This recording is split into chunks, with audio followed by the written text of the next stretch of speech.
Hey there, and welcome to Crime for Sleep. I know you're having trouble falling asleep, so let me keep you company with true crime stories from around the world. Before we dive in, I'm curious, where did you first hear this one?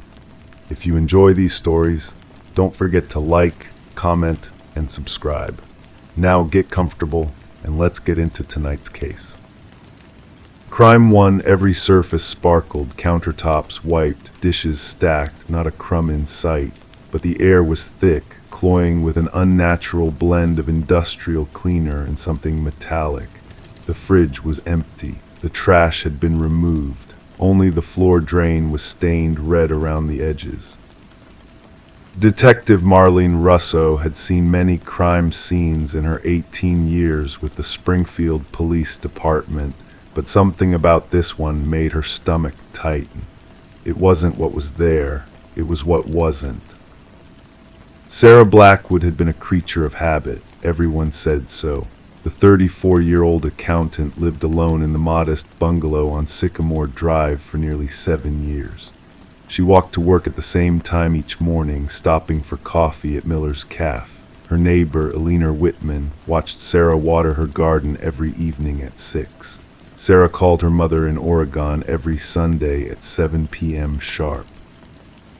Until 3 weeks ago, when the calls stopped. I knew something was wrong, Helen Blackwood later told police, her voice trembling. Sarah never missed our calls, not once in 7 years. The missing persons report was filed a day later. Officers performed a wellness check, but the house appeared normal from the outside. Mail was collected. Lights were on timers. The garden looked freshly watered. It wasn't until 12 days had passed that Eleanor Whitman noticed the kitchen light had remained on for 3 consecutive nights. It was just unusual, Eleanor said, her fingers nervously twisting the pearl necklace she wore. Sarah was meticulous about turning lights off, always worried about her electric bill. When officers entered the home, everything seemed perfectly in order, almost too perfect. The bed was made with hospital corners, clothes hung in the closet arranged by color. Bills were stacked neatly on the desk, each one paid and filed. Sarah's Toyota Corolla sat in the garage. But in the kitchen, despite its immaculate appearance, something was wrong. Detective Russo crouched beside the floor drain, running a gloved finger along its rim. The stain wasn't visible to the naked eye, but under the blue light of her forensic lamp it glowed, a perfect circle of blood that someone had tried desperately to eliminate. They cleaned thoroughly, said forensic technician Julian Moore, his voice hushed as though Sarah might hear him. But they didn't know about luminol. Blood always tells its story if you know how to listen. Sarah's colleagues at Henderson Accounting described her as reserved but kind. She brought homemade cookies to the office on birthdays. She volunteered at a literacy program for underprivileged children on weekends. She never caused trouble, never raised her voice, never seemed to have enemies. That's what concerns me, Detective Russo told her partner, Detective Marcus Wells. Perfect victims often have imperfect secrets. The investigation revealed that Sarah had recently started therapy. Her therapist, bound by confidentiality, could only confirm that Sarah had been dealing with anxiety related to a relationship. She wouldn't say which relationship. When detectives examined Sarah's computer, they found it wiped clean. Her phone was missing. Her social media accounts had been deleted, not deactivated, but systematically erased. Someone wanted Sarah to disappear completely, Detective Wells observed. Not just her body, but her digital footprint too. The breakthrough came from an unexpected source. Miller's Cafe, where Sarah bought her daily coffee, had installed new security cameras 3 months earlier. The footage showed Sarah on what was likely her last morning. She sat at her usual corner table, but she wasn't alone. A man in a dark baseball cap sat across from her. The camera angle obscured his face, but his body language was clear, leaning forward, hands gesturing emphatically. Sarah's posture was rigid, defensive. When she left, he followed her out, staying several paces behind. "We need to identify him," Detective Russo said, staring at the grainy footage. "He could be our last lead." Sarah's credit card records showed unusual activity in the weeks before her disappearance.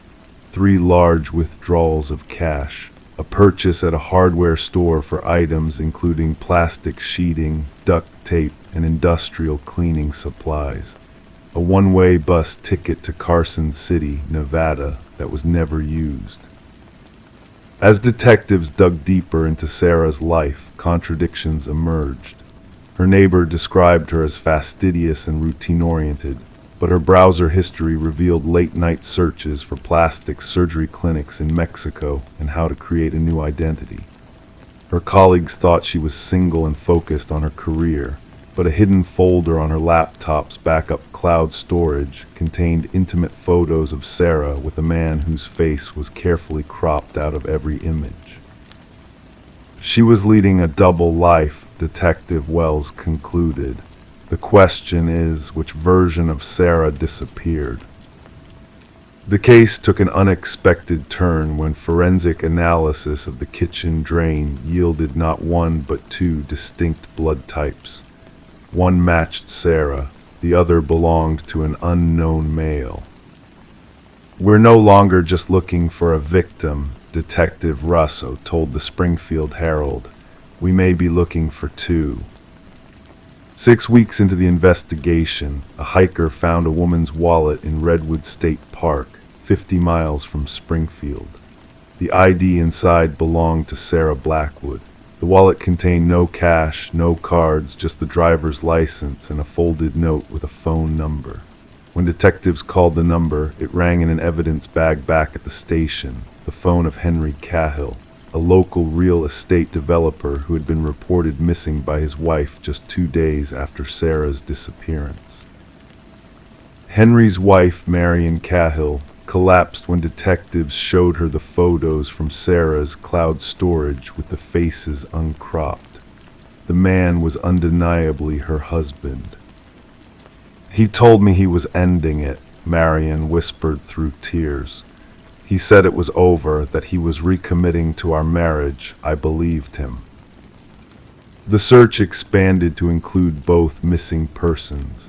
Henry's car was found abandoned at a truck stop near the Oregon border. The trunk contained traces of blood matching Sarah's type. The driver's seat had microscopic blood spatter consistent with the unknown male blood from Sarah's kitchen drain. Security footage from the truck stop showed a woman resembling Sarah driving Henry's car. She parked it, wiped down the steering wheel and door handles, and then got into a waiting vehicle, a dark SUV with tinted windows and no visible license plate. 8 months passed. The case grew cold. Detective Russo kept the files on her desk, reviewing them each morning before her regular caseload. Something about Sarah Blackwood's methodical life and its violent unraveling haunted her. Then came the postcard.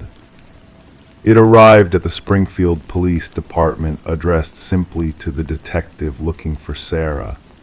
The image showed a beach in Belize. The message, typed rather than handwritten, read, "Some secrets deserve to stay buried, others deserve justice. Look in the garden where the roses never bloomed."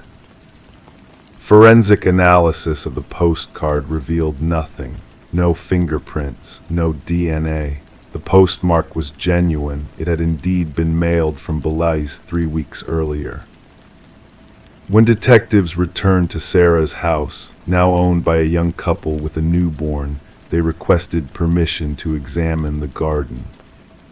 In the back corner, where Sarah had planted roses that Alina Whitman complained never seemed to thrive, ground-penetrating radar detected an anomaly 6 feet below the surface. The excavation yielded a metal lockbox containing a USB drive, a man's wedding ring inscribed with the initials HC, and a handwritten journal. The journal, in Sarah's neat penmanship, detailed a 3-year affair with Henry Cahill, his promises to leave his wife, and his increasingly erratic behavior when Sarah threatened to expose him to his family and business partners. The final entry, dated the day before Sarah disappeared, read, "Henry says he'll come over tomorrow to talk, says he has a solution that will make everyone happy. I don't believe him anymore. If anything happens to me, he's responsible. But I've made my own arrangements. He won't get away with it. Some predators become prey when cornered." The USB drive contained video footage from a hidden camera in Sarah's kitchen. The timestamp matched the day of her disappearance. The video showed Henry Cahill arriving at Sarah's house. Their conversation quickly escalated. When Sarah turned to call the police, Henry grabbed a knife from the block on the counter. The struggle was brief but violent. Both were injured. Sarah managed to push Henry, who slipped on his own blood and fell, hitting his head on the corner of the granite countertop with sickening force. The footage showed Sarah, bleeding from her arm, checking Henry's pulse. Then, with remarkable composure, she began to clean. She wrapped Henry's body in plastic sheeting she retrieved from the garage. She mopped the floors with bleach. She wiped every surface. Then the footage ended. What happened next remains unknown. Sarah Blackwood has never been found. International law enforcement agencies have pursued leads in Belize, Mexico, and across Central America, but the trail always goes cold. Henry Cahill's body was recovered from beneath the rose garden, wrapped exactly as shown in the video footage, preserved by the plastic sheeting and the clay soil. The Cahill family requested privacy during their time of grief. Marion Cahill moved away from Springfield, reportedly to her sister's home in Arizona. Detective Russo still keeps a photo of Sarah Blackwood on her desk.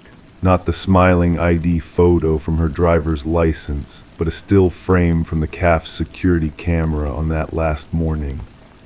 In it, Sarah looks directly at the man across from her, her expression a complex mixture of fear and determination.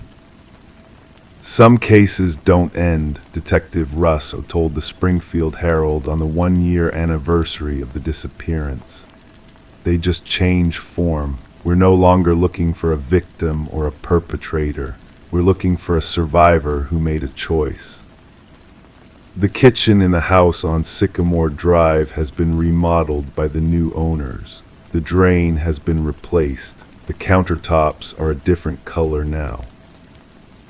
But sometimes, according to the young couple who lives there, when the house is quiet and the air conditioning cycles off, there's a faint smell that comes and goes. A strange mixture of bleach and something else they can't quite identify. Something primal and unsettling. Something like meat. Crime 2, they opened the inn for the first time in a decade. The guest book sat perfectly centered at the check-in desk, pristine, untouched. Every page was blank except for one halfway through. A message written in shaky pencil. She wouldn't let me write my name.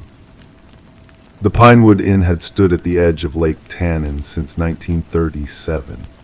3 generations of the Harmon family had maintained its weathered charm and quiet reputation. Located just outside the small town of Millbrook, Vermont, it was the kind of place where families returned year after year for summer vacations, where the wooden floorboards creaked with familiarity and the smell of pine and coffee filled the morning air. Alina Harmon had inherited the property from her grandmother in 2009.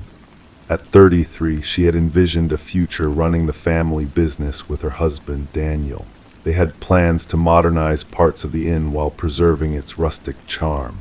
But that winter, Daniel died suddenly from an undiagnosed heart condition. The grief consumed Alina. 3 months after his funeral, she closed the inn's doors and moved to Boston, leaving the property under minimal maintenance. The inn sat dormant, a shell of memories overlooking the lake's dark waters.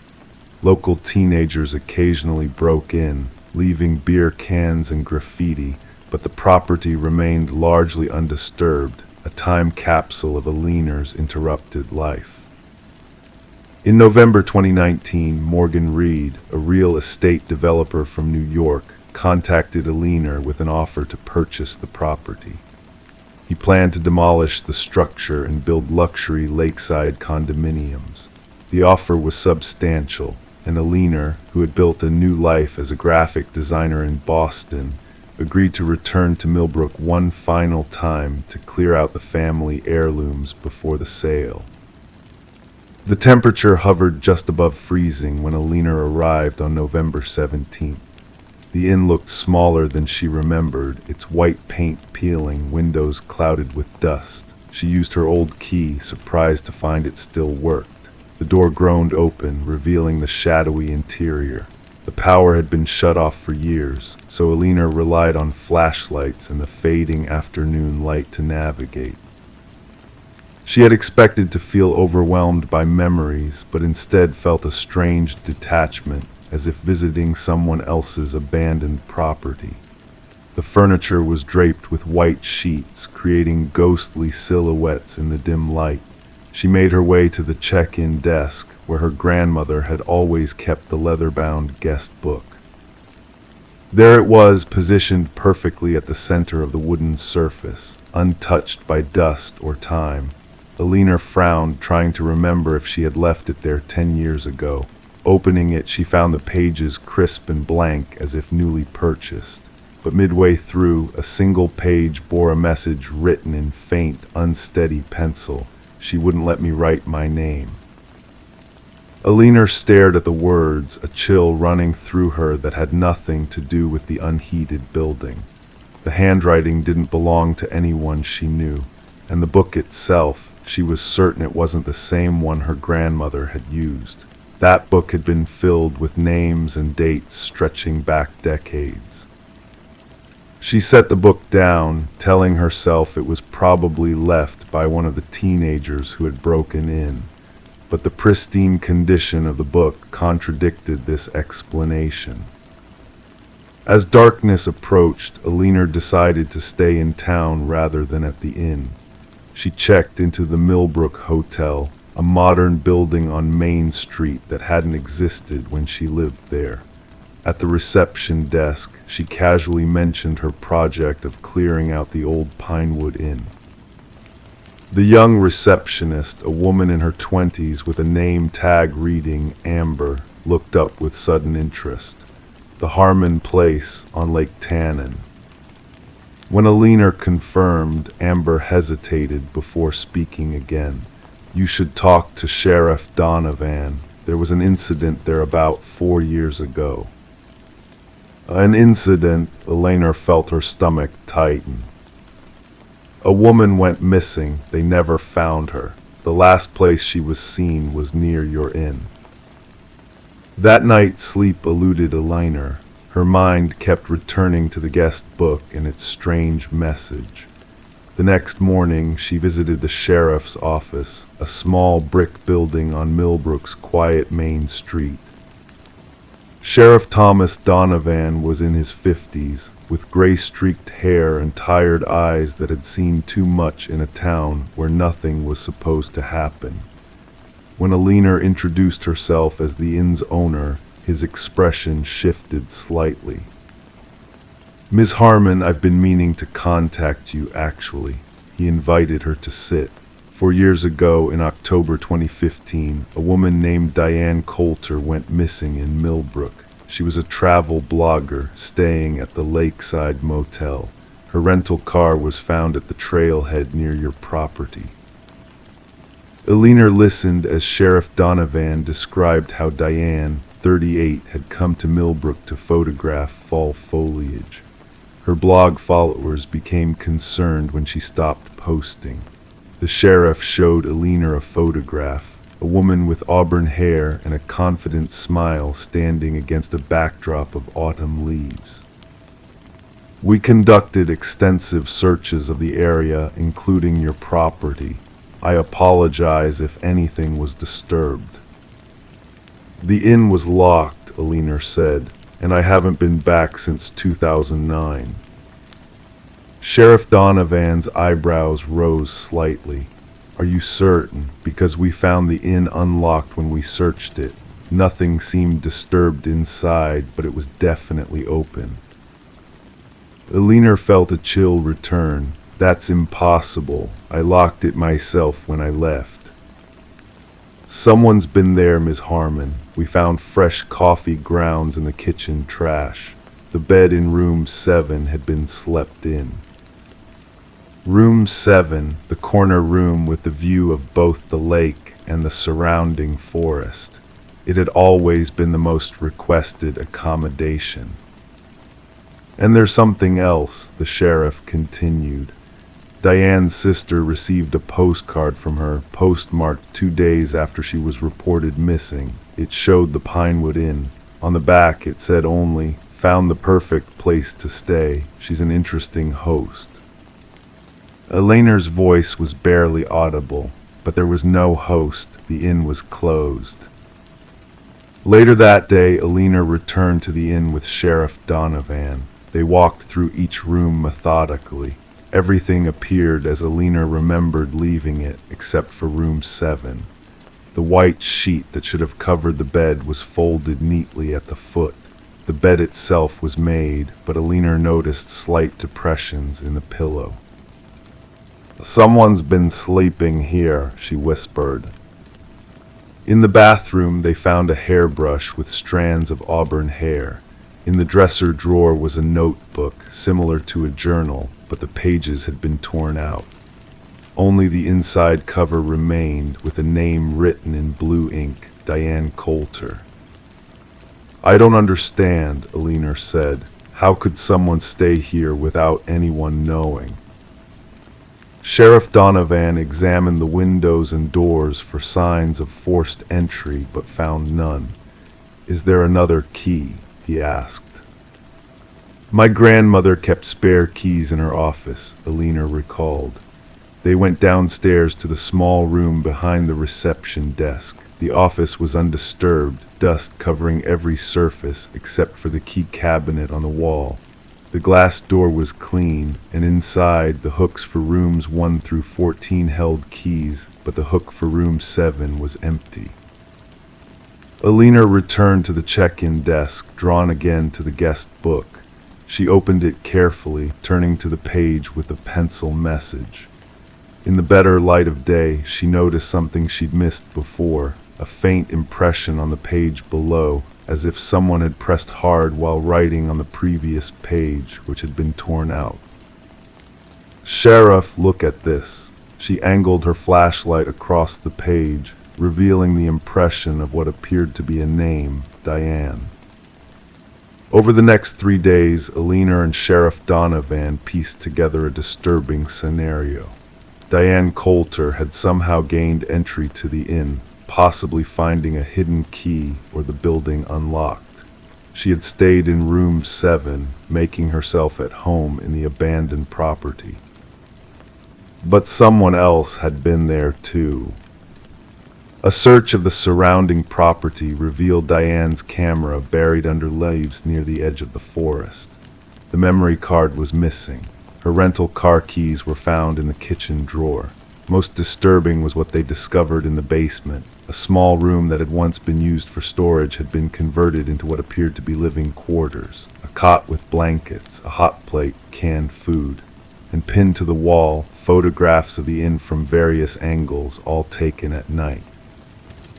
Someone had been living in the basement of the closed inn for what appeared to be years.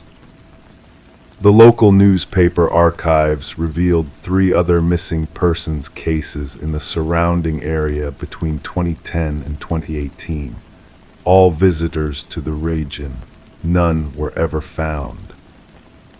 Alina couldn't bring herself to stay in Millbrook any longer. She arranged for her family heirlooms to be packed and shipped to Boston. The sale to Morgan Reed was put on hold indefinitely as the property became the center of an ongoing investigation. Before leaving, Alina took one final walk through the inn. In room 7, she stood at the window overlooking the lake. The water was dark and still, reflecting the gray November sky. She tried to imagine Diane Coulter standing in the same spot, perhaps admiring the view before something or someone interrupted her stay. As she turned to leave, she noticed something carved into the wooden window frame, partially hidden by the curtain. Small but distinct letters that formed 2 words, "Help me." The inn remains empty today. Sheriff Donovan continues to investigate the disappearance of Diane Coulter and the other missing visitors. The guest book sits in an evidence locker at the Millbrook Police Department. Alina Harmon never returned to Millbrook. She changed her last name and moved to California, where she rarely speaks of the family property by the lake. And sometimes local residents driving past the old Pinewood Inn at night claim they can see a light in the window of room 7, though the electricity has long been disconnected. A soft, amber glow that appears and disappears, as if someone is moving through the room with a candle. Someone who doesn't want to write their name in the guest book.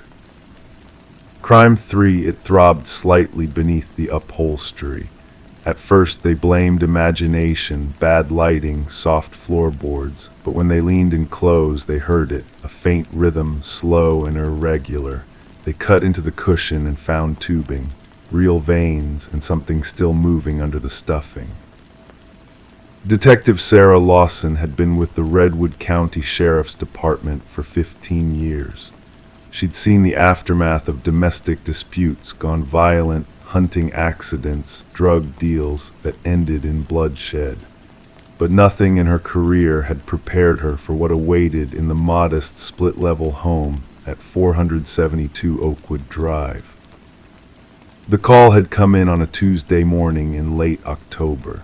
The air outside had just begun to take on that particular crispness that signals the true arrival of fall in northern Minnesota. Sarah had been sipping coffee, reviewing paperwork from a recent string of mailbox vandalisms when dispatch radioed. A wellness check request from a concerned sister who hadn't heard from her brother in 2 weeks. Raymond Miller was 43, a furniture restoration specialist who worked from his home workshop in the basement. Neighbors described him as quiet but pleasant, the kind of man who would wave from his driveway but rarely stop to chat. He lived alone after his divorce 3 years prior, and his ex-wife had relocated to Arizona with their teenage son. The sister, Diane Calloway, had driven from Duluth that morning after Raymond failed to show up for their mother's 70th birthday dinner the previous weekend. When repeated calls went unanswered, she'd finally made the 90-minute drive to check on him. "His car's in the garage," Diane told Sarah, hugging herself against the autumn chill. "All the lights are off. He always keeps a lamp on in the living room, even during the day. Says it makes the place feel less empty." Sarah nodded, jotting notes. "When's the last time you spoke with him?"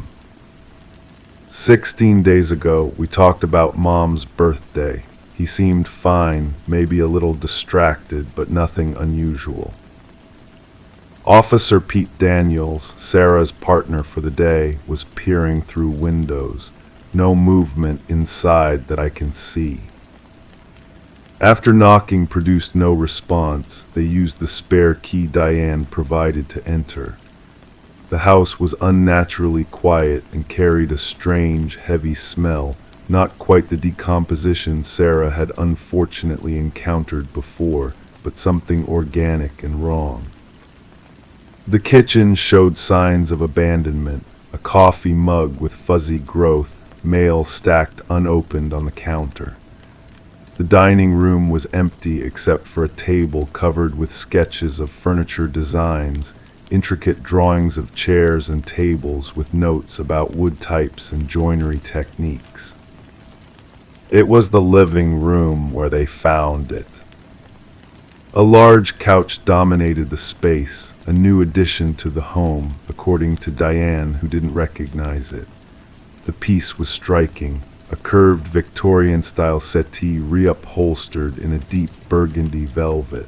It looked out of place in the otherwise modest ranch home with its beige carpet and plain walls. "That's strange," Diane whispered. "Ray works on antiques for clients, but he never brings them upstairs from his workshop." Sarah approached the couch, drawn by something she couldn't quite identify. That's when she noticed the subtle movement, a barely perceptible rhythm beneath the fabric, like something breathing. At first, she dismissed it as a trick of light or perhaps the settling of new upholstery. But then she saw the stain. Along the seam where the back cushion met the seat, a dark patch was slowly spreading. Sarah leaned closer and realized with a start that it was wet, fresh, not old. And when she gently pressed a gloved finger against it, the couch seemed to respond with a pulse of its own. "Pete," she called quietly, "I need you over here. Bring the camera." What followed would become the central mystery that haunted Redwood County for years. When they carefully cut into the upholstery, they discovered a complex network of clear plastic tubing running throughout the couch's frame. The tubes contained a dark red fluid that was indeed pulsing, pushed by a small mechanical pump hidden in the couch's base. But it was what they found inside the hollowed-out cushions that caused Officer Daniels to stumble back and Diane to collapse in the hallway. Human tissue, carefully preserved and integrated into the furniture's structure. Raymond Miller was nowhere in the house. His basement workshop, however, told a disturbing story. The space was immaculate, tools organized with obsessive precision, sketches pinned to corkboards showing increasingly bizarre furniture designs that incorporated organic elements. One drawing, dated just 3 weeks earlier, showed the very couch they'd found upstairs with annotations that chilled Sarah's blood. Self-sustaining piece, circulatory system complete, host integration next phase. The investigation revealed that Raymond had been experimenting with his craft for months, perhaps years. His internet search history showed research into organ preservation, circulatory systems, and medical equipment. Receipts found in a meticulously maintained ledger showed purchases of surgical supplies from medical surplus vendors. 4 days into the investigation, they found a storage unit registered in Raymond's name. Inside were 3 more pieces, a wingback chair, an ottoman, and a small side table, all exhibiting similar modifications. Tests confirmed the presence of human DNA in all the pieces. The most disturbing discovery came a week later when forensic technicians dismantled the couch completely. Hidden within the frame's central support was a preserved human heart, connected to the tubing system and still being mechanically stimulated to contract and relax, creating the pulse that had first caught Sarah's attention. DNA testing identified the tissue as belonging to Raymond himself. Yet Raymond's body was never found. No blood evidence suggested violence in the home or workshop.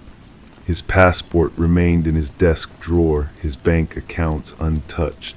His car sat in the garage with a quarter tank of gas and nothing unusual inside. The working theory evolved as the evidence accumulated. Raymond Miller had performed surgical procedures on himself, harvesting his own tissues to incorporate into his creations. But how he had managed such extensive self-surgery, and what had happened to the rest of him remained unanswered questions. Some investigators believed he must have had an accomplice, perhaps a medical professional who had assisted in the procedures. Others suggested he had developed some method of self-preservation that allowed him to continue existing in some form. The lack of decomposition in the organic materials suggested advanced knowledge of preservation techniques. Diane insisted her brother had shown no signs of mental disturbance. He was passionate about his work, always pushing boundaries with his designs, but this is something else entirely. The case attracted national attention. Furniture collectors who had purchased Raymond's earlier works rushed to have them examined, though no other pieces showed evidence of organic material. Art critics debated whether his final works represented the ultimate convergence of creator and creation, or the manifestations of a disturbed mind. As weeks turned to months, the investigation stalled. Sarah found herself returning to the evidence room late at night to study the photographs of Raymond's workshop, searching for any clue they might have missed. The precision of his work haunted her, each tube connection perfect, each stitch in the upholstery immaculate. "It's like he wasn't just creating furniture," she told Pete one evening as they reviewed the case. "It's like he was trying to create something living." 1 year after the discovery, Sarah received a package at the sheriff's department. Inside was a simple wooden box with intricate joinery, unmistakably Raymond's craftsmanship. The box contained a single sheet of paper with a message in careful handwriting. "The artist must become one with his creation to truly understand it. I didn't disappear, detective. I evolved. Look for me in the grain of the wood, in the curve of the armrest. I'm still here. I'm in every piece I've ever made." Forensic analysis confirmed the handwriting as Raymond's, but the postmark showed it had been mailed from Seattle, 3,000 miles from Redwood County. When authorities checked security footage from the Seattle post office, they found no sign of Raymond Miller. The couch and other furniture pieces were eventually moved to a secure facility for further study. Researchers noted that despite being disconnected from power sources, the organic components showed remarkable preservation, with some even exhibiting cellular activity months after discovery. 5 years later, the case of Raymond Miller remains officially open but inactive.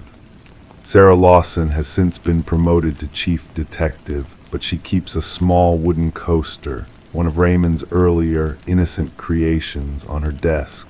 Sometimes, late at night when the office is empty, she swears she can feel a faint vibration coming from it when she rests her coffee mug on its surface. And occasionally, when the light hits it just right, she can almost see it pulse. Crime 4, from the outside it looked normal, but inside the walls were raw, nails pointing inward, insulation exposed, writing scrawled on the beams. "This is where I disappeared." The door had no lock, no hinges, and the light bulb in the ceiling held a camera instead of a filament. In Mapleton, Oregon, a town where pine trees outnumbered people 3,000 to 1, Rebecca Sloan had lived her entire 32 years. Everyone knew her as the quiet librarian who walked the same route home every evening, past Miller's Grocery, around Cottonwood Park, and down Juniper Lane. Her single-story home sat at the edge of town, a modest place with blue shutters and a garden that bloomed with dahlias each summer. Rebecca lived alone after her mother passed from cancer 4 years earlier. Neighbors described her as reserved but kind, the type of person who remembered your birthday but rarely accepted invitations to celebrate hers. She kept to herself but was a fixture in the community, helping children find adventure in books and elderly residents navigate the library's new computer system. Her routine rarely varied: work, home, occasionally dinner with her cousin Elaine, who lived one town over. On Thursday, September 17th, 2023, Rebecca didn't show up for her morning shift at the library. The head librarian, Martha Kent, thought little of it at first. People got sick, cars broke down, alarms failed to ring. But Rebecca had never missed work without calling in her 15 years of employment. By noon, Martha called Rebecca's cell phone. No answer. By 2 o'clock, she called Elaine. By 4, the police were conducting a wellness check at Rebecca's home. Officer Daniel Walsh found Rebecca's house undisturbed. Her bed was made, dishes cleaned and put away. Her car sat in the driveway. Her purse and keys remained on the small table by the front door. The back door was unlocked, which neighbors said was unusual. Rebecca's phone was on the kitchen counter, a half-written text message to Elaine still on the screen. "I think someone's been in the yard at 9." The message stopped there. In Rebecca's backyard, surrounded by tall grass that needed cutting, stood a shed. Officer Walsh approached it with an uneasy feeling he would later tell investigators he couldn't explain. "Something just felt wrong about it," he said in his report. "It looked too new compared to the house." The shed appeared to have been built within the last year, strange, as neighbors couldn't recall construction happening. It had a metal door, painted green to match the siding, with no exterior handle. Walsh had to pry it open with a crowbar from Rebecca's garage. What he found inside defied simple explanation. The interior walls were constructed backward, the studs exposed, the drywall facing outward. Insulation hung in clumps. Dozens of nails protruded from the walls, pointing inward. The ceiling light fixture contained no bulb but a small camera connected to a battery pack. In the corner sat a folding chair bolted to the floor. And all across the exposed beams, written in what appeared to be black marker, were hundreds of iterations of the same phrase: "This is where I disappeared."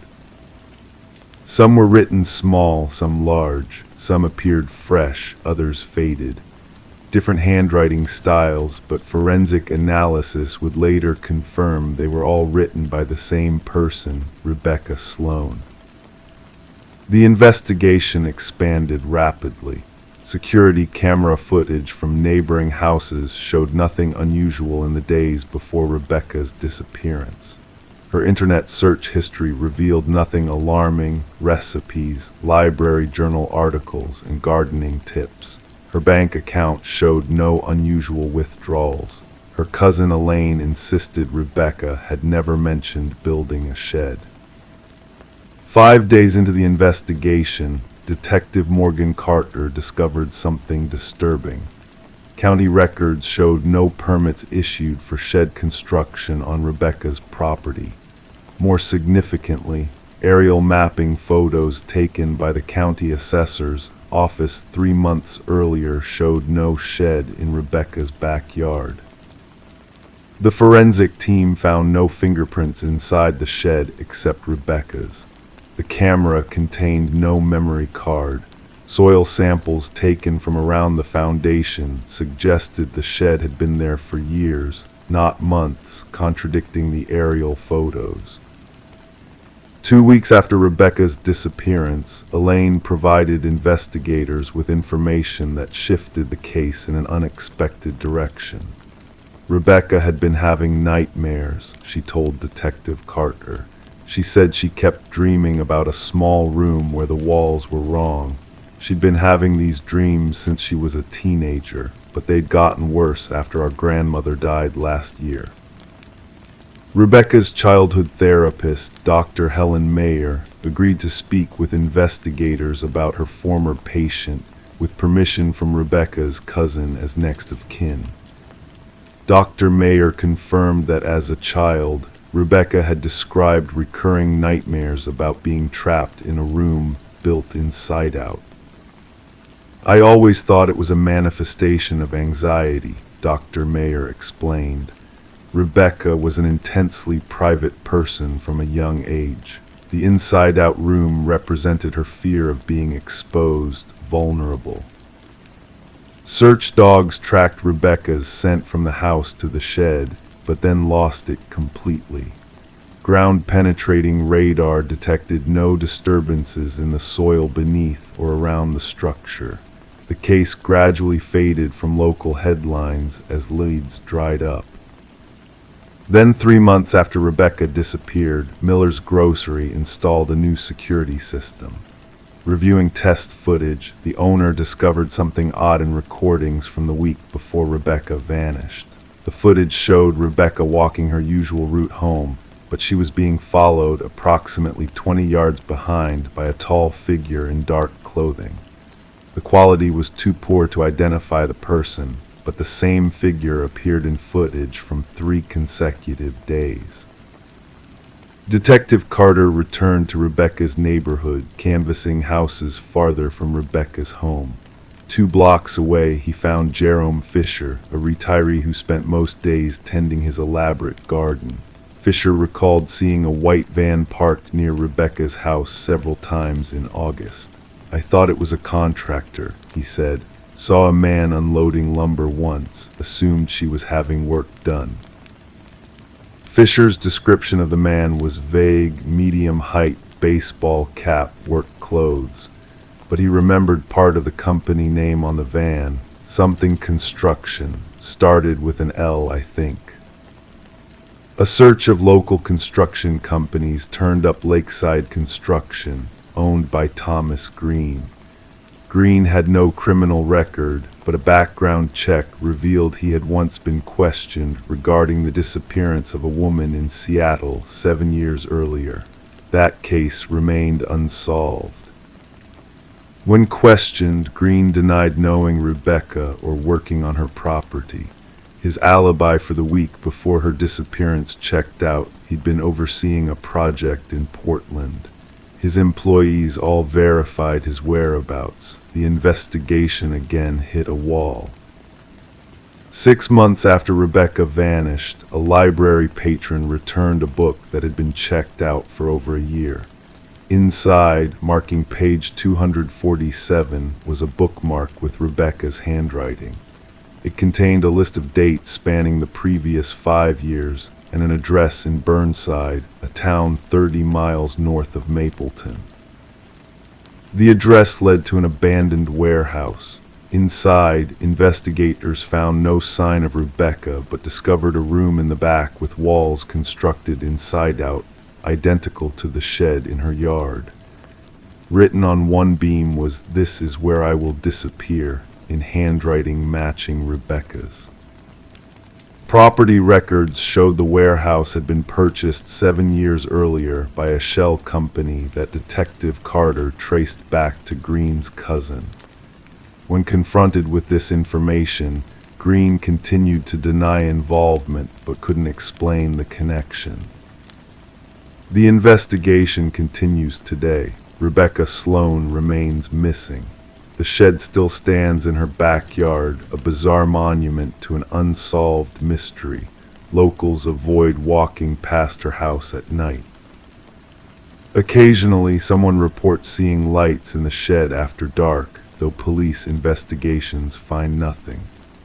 The camera that hung where a light bulb should be was removed as evidence, but officers who drive by sometimes swear they see a small red light blinking from the ceiling. The question that haunts investigators: did Rebecca build the shed herself, manifesting her nightmares into reality through some psychological break, or did someone else construct it, someone who knew her deepest fears and used them against her? The walls remain, nails pointing inward. The writing fades but doesn't disappear. And somewhere, perhaps, Rebecca knows the answer to the mystery of the shed that was built inside out. Crime 5, no matter how hard they pulled, the dog planted its feet and growled, not at the house itself, but at the doorway. Inside, everything was untouched, nothing missing, nothing broken.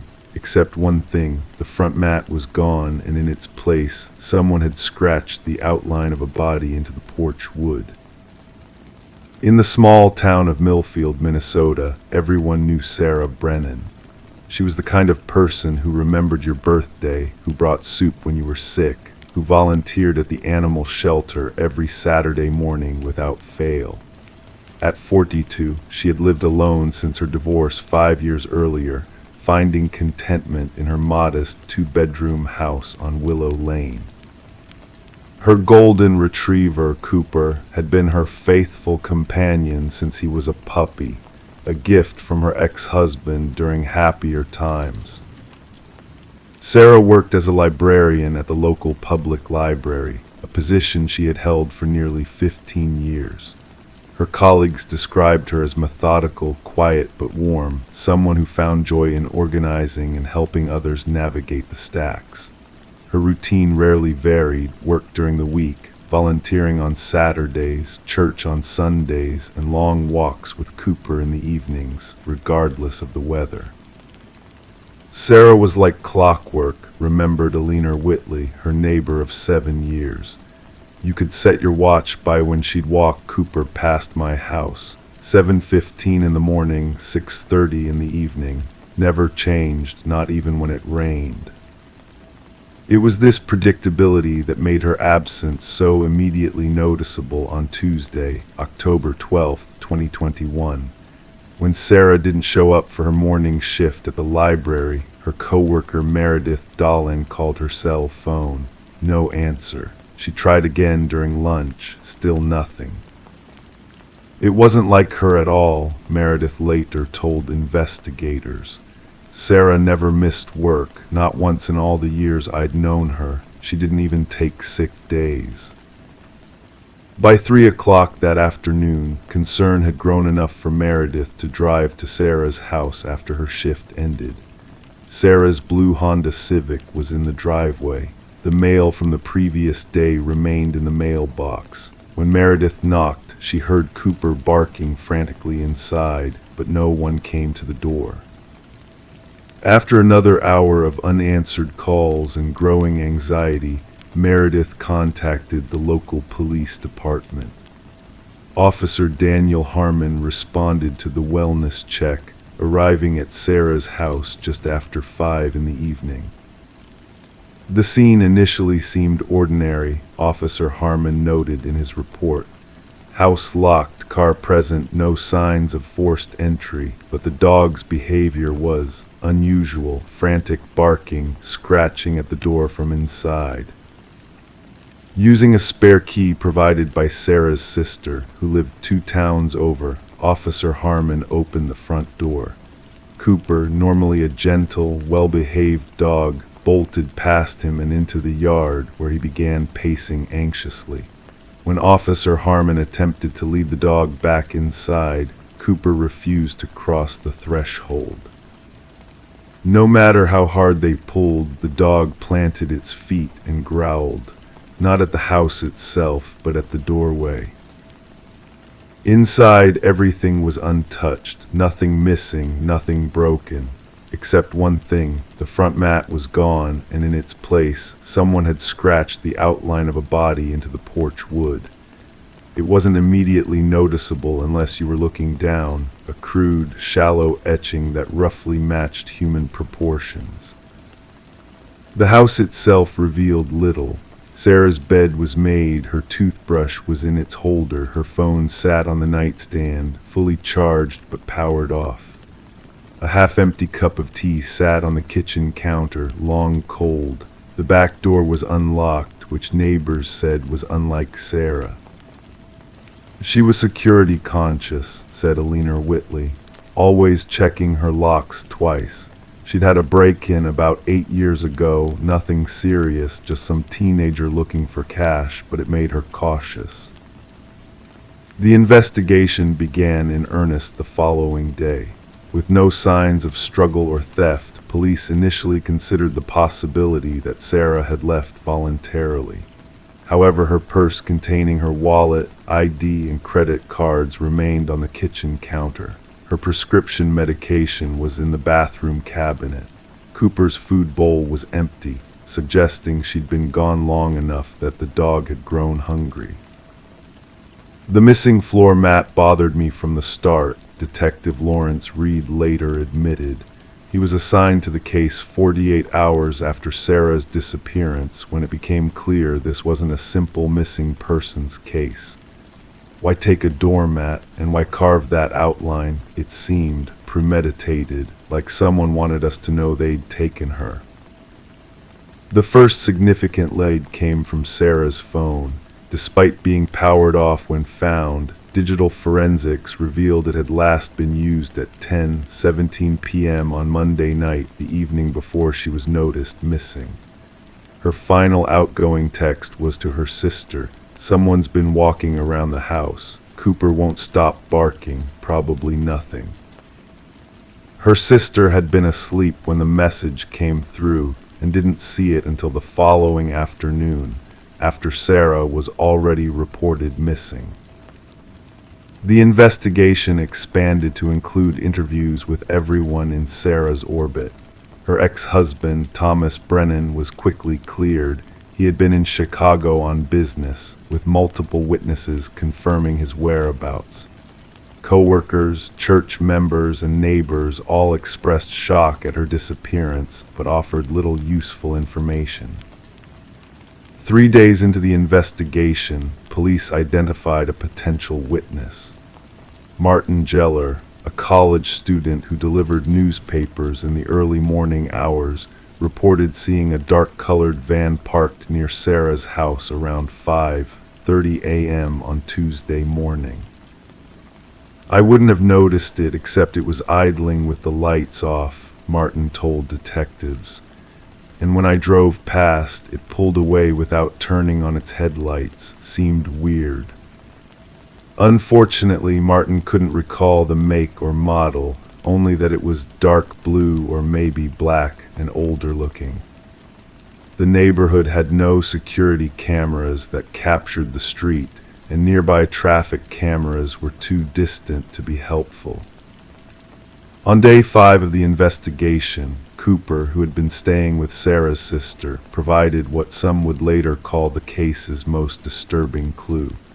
During their evening walk, the dog suddenly pulled away and ran 6 blocks to Pinewood Park, a wooded area where Sarah occasionally took him for longer weekend walks. There, at the edge of the tree line, Cooper began digging frantically. What he uncovered wasn't Sarah, as her sister had fearfully anticipated, but Sarah's missing doormat, carefully folded and buried under just a few inches of soil. The mat was clean, no blood, no signs of violence, but pinned to it was a small piece of paper with the number 43 written in blue ink. Detective Reed immediately recognized the significance. Sarah was 42 years old. This seemed like a message that she would be 43, that whoever took her was planning to keep her alive, at least for a while. Forensic analysis of the mat revealed nothing useful, no fingerprints, no DNA other than Cooper's and Sarah's. The note with 43 was written on common printer paper with a standard ballpoint pen available at any office supply store. The burial site showed no other disturbances, no footprints, nothing to indicate who had placed it there. As days turned into weeks, the investigation continued, but with diminishing returns. Sarah's bank accounts remained untouched. Her credit cards were never used. No ransom demands were made. It was as if she had simply vanished. Then, exactly 1 month after her disappearance, Sarah's library card was used at a public library in Danville, Illinois, more than 6 hours away from Millfield. Security footage showed a heavy-set man with a baseball cap pulled low over his face using the card to check out a single book, The Collector by John Fowles, a novel about a man who kidnaps a woman and keeps her prisoner. The man could not be identified from the footage, and by the time local police investigated, the trail had gone cold. The book was returned via the overnight drop box 2 days later, with no fingerprints and no messages hidden inside. 3 months after Sarah disappeared, another disturbing development occurred. Eleanor Whitley, Sarah's neighbor, received an unmarked envelope in her mailbox. Inside was a Polaroid photograph showing a room with white walls and a small window set high near the ceiling. No person was visible in the image, but on the wall hung a calendar open to January 2022, with the days leading up to the 15th crossed off in red. In the corner of the photo, barely visible, was Cooper's old blue leash. Police analyzed the photograph, but found nothing to indicate where it had been taken. The postmark showed it had been mailed from a post office in Indianapolis, adding another location to the puzzling geographic spread of clues. It felt like someone was playing a game with us, Detective Reed recalled, leaving just enough breadcrumbs to keep us searching, but never enough to find her. 6 months into the investigation, with leads dwindling and resources being redirected to more recent cases, Sarah's sister received a package containing Sarah's library name badge and a handwritten note that said simply, "Librarians keep the best secrets." Handwriting analysis proved inconclusive. The package had been shipped from St. Louis, continuing the pattern of geographically disconnected clues spanning the Midwest. Cooper, who had permanently moved in with Sarah's sister, continued to behave strangely. On the anniversary of Sarah's disappearance, he escaped from the yard and was found hours later sitting in front of Sarah's old house, which had remained empty, the family unable to bring themselves to sell it. The dog sat facing the front door, unwilling to approach the threshold where the body outline remained faintly visible in the wood, despite attempts to sand it away. In a development that brought both hope and deeper mystery, 18 months after Sarah's disappearance, a woman matching her description was reported by a hotel clerk in Cedar Rapids, Iowa. The woman had checked in under the name Eleanor Whitley, Sarah's neighbor's name, and paid cash for a single night's stay. Security footage confirmed a striking resemblance to Sarah, though the woman's hair was cut short and dyed darker. She appeared thin but moved without obvious distress or coercion. No one was seen accompanying her. By the time investigators arrived, she had checked out, leaving behind nothing except a library card application form in the desk drawer, unfilled except for the age field where 43 was circled. To this day, Sarah Brennan remains officially classified as a missing person. The investigation continues, but with decreasing activity as years pass. Her house on Willow Lane was eventually sold to a young couple who reported no unusual occurrences, except that their dog, like many others walked past the property, consistently refuses to approach the front door. Cooper lived out his remaining years with Sarah's sister, and on quiet nights, she would sometimes find him staring out the window, ears perked, as if listening for the sound of familiar footsteps that never came. In the small town of Millfield, some believe Sarah started a new life somewhere far away. Others fear a darker fate. But most troubling are the occasional reports from across the Midwest. A library card application submitted with her name but a different address, a donation to an animal shelter made in her honor, a book about missing persons anonymously sent to the Millfield Library each year on the anniversary of her disappearance. And always the same number appears somewhere, 43, 44, 45, counting upward with each passing year, as if someone is keeping careful track of the birthdays Sarah never got to celebrate at home. Crime 6, it was audio only, basic, but it still played sounds in the night, soft singing, footsteps pacing slowly. The baby wasn't in the crib, hadn't been for weeks, and when they dismantled the device, they found something crammed inside, a tiny jawbone wrapped in gauze. The Harrisons moved to Pinewood Creek, Pennsylvania in early spring of 2017. Rebecca and Michael, both in their mid-30s, had left behind the congestion of Philadelphia for the peaceful quiet of a small-town existence. They brought with them their 6-month-old daughter, Lily, a cherubic infant with eyes like polished river stones and a laugh that seemed to rise from somewhere impossibly deep within her tiny frame. The house they purchased sat at the end of Aspen Lane, built in the 1920s but lovingly restored by the previous owners. It had the kind of charm real estate listings highlight: original hardwood floors, bay windows that caught the morning light, and a nursery with pale yellow walls that seemed to glow at sunset. The neighbors described the Harrisons as picture perfect. Michael with his architect's precision and thoughtful demeanor, Rebecca with her warm smile and the gentle way she cradled Lily against her shoulder. 3 months after moving in, Rebecca returned to her part-time position as a pediatric nurse. Michael, who worked remotely as a structural engineer, adjusted his schedule to care for Lily during the mornings. They hired a local woman named Elaine Mercer to watch Lily 3 afternoons a week. Elaine was 62, a grandmother herself, with references that stretched back 20 years. The arrangement seemed ideal. The baby monitor was a simple model, no video feed, just audio, with a range that covered the entire house. Rebecca had wanted one with a camera, but Michael insisted this was sufficient. "We can hear her just fine," he'd said. "Besides, we're never more than a few steps away." September arrived with unusually cool nights. The maple trees that line their street began dropping leaves early that year. It was on one of these crisp nights that Rebecca first noticed something peculiar about the baby monitor. She'd been loading the dishwasher when she heard what sounded like humming coming through the speaker, a slow, meandering melody she didn't recognize. She assumed it was Michael putting Lily down for the night.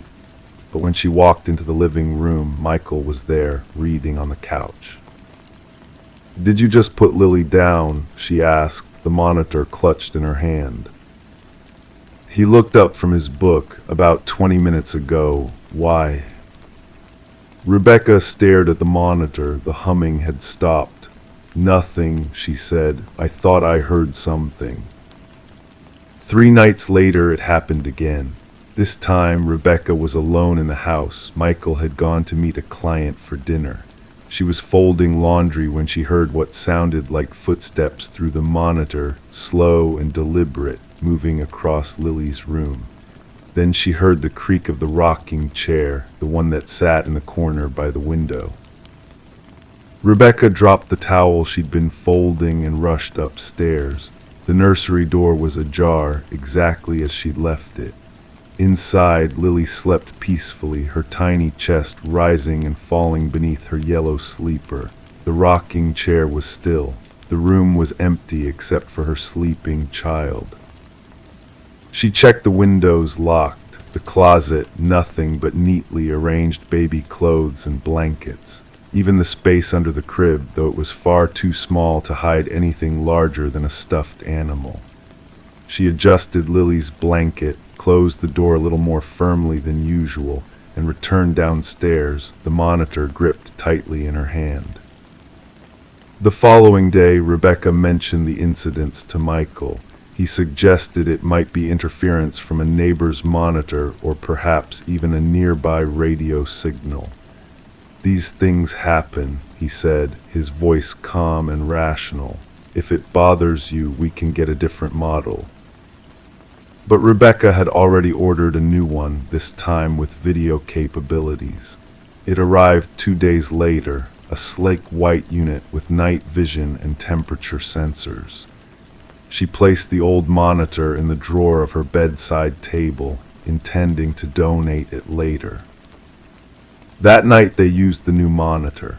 Rebecca watched the video feed intermittently, reassured by the visual confirmation of her sleeping daughter. But at 2:17 a.m. she woke with a start. From the drawer of her nightstand came a sound, soft singing, a woman's voice, the words indistinct but the melody slow and haunting.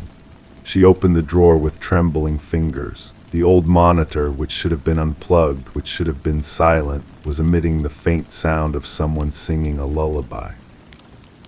Michael woke at her sharp intake of breath. "Becca, what's wrong?" "The old monitor," she whispered, holding it up for him to see. "It's making noise. It's not even plugged in." He took it from her, examining it in the dim light from their bedside lamp. "Battery backup," he said finally. "Some models have them. It must be picking up interference." But there was no battery compartment, and when Michael pressed the power button, nothing happened. The monitor was dead in his hands, silent, unresponsive. "You must have been dreaming," he said gently, placing it back in the drawer. "Try to get some sleep." But Rebecca couldn't forget what she'd heard. The next morning, while Michael took Lily for a walk, she removed the old monitor from the drawer. She turned it over in her hands, examining every inch of its plastic casing. Something rattled inside, something loose. Using a small screwdriver from Michael's toolbox, she carefully removed the 4 tiny screws holding the device together. What she found inside would later become central to the investigation.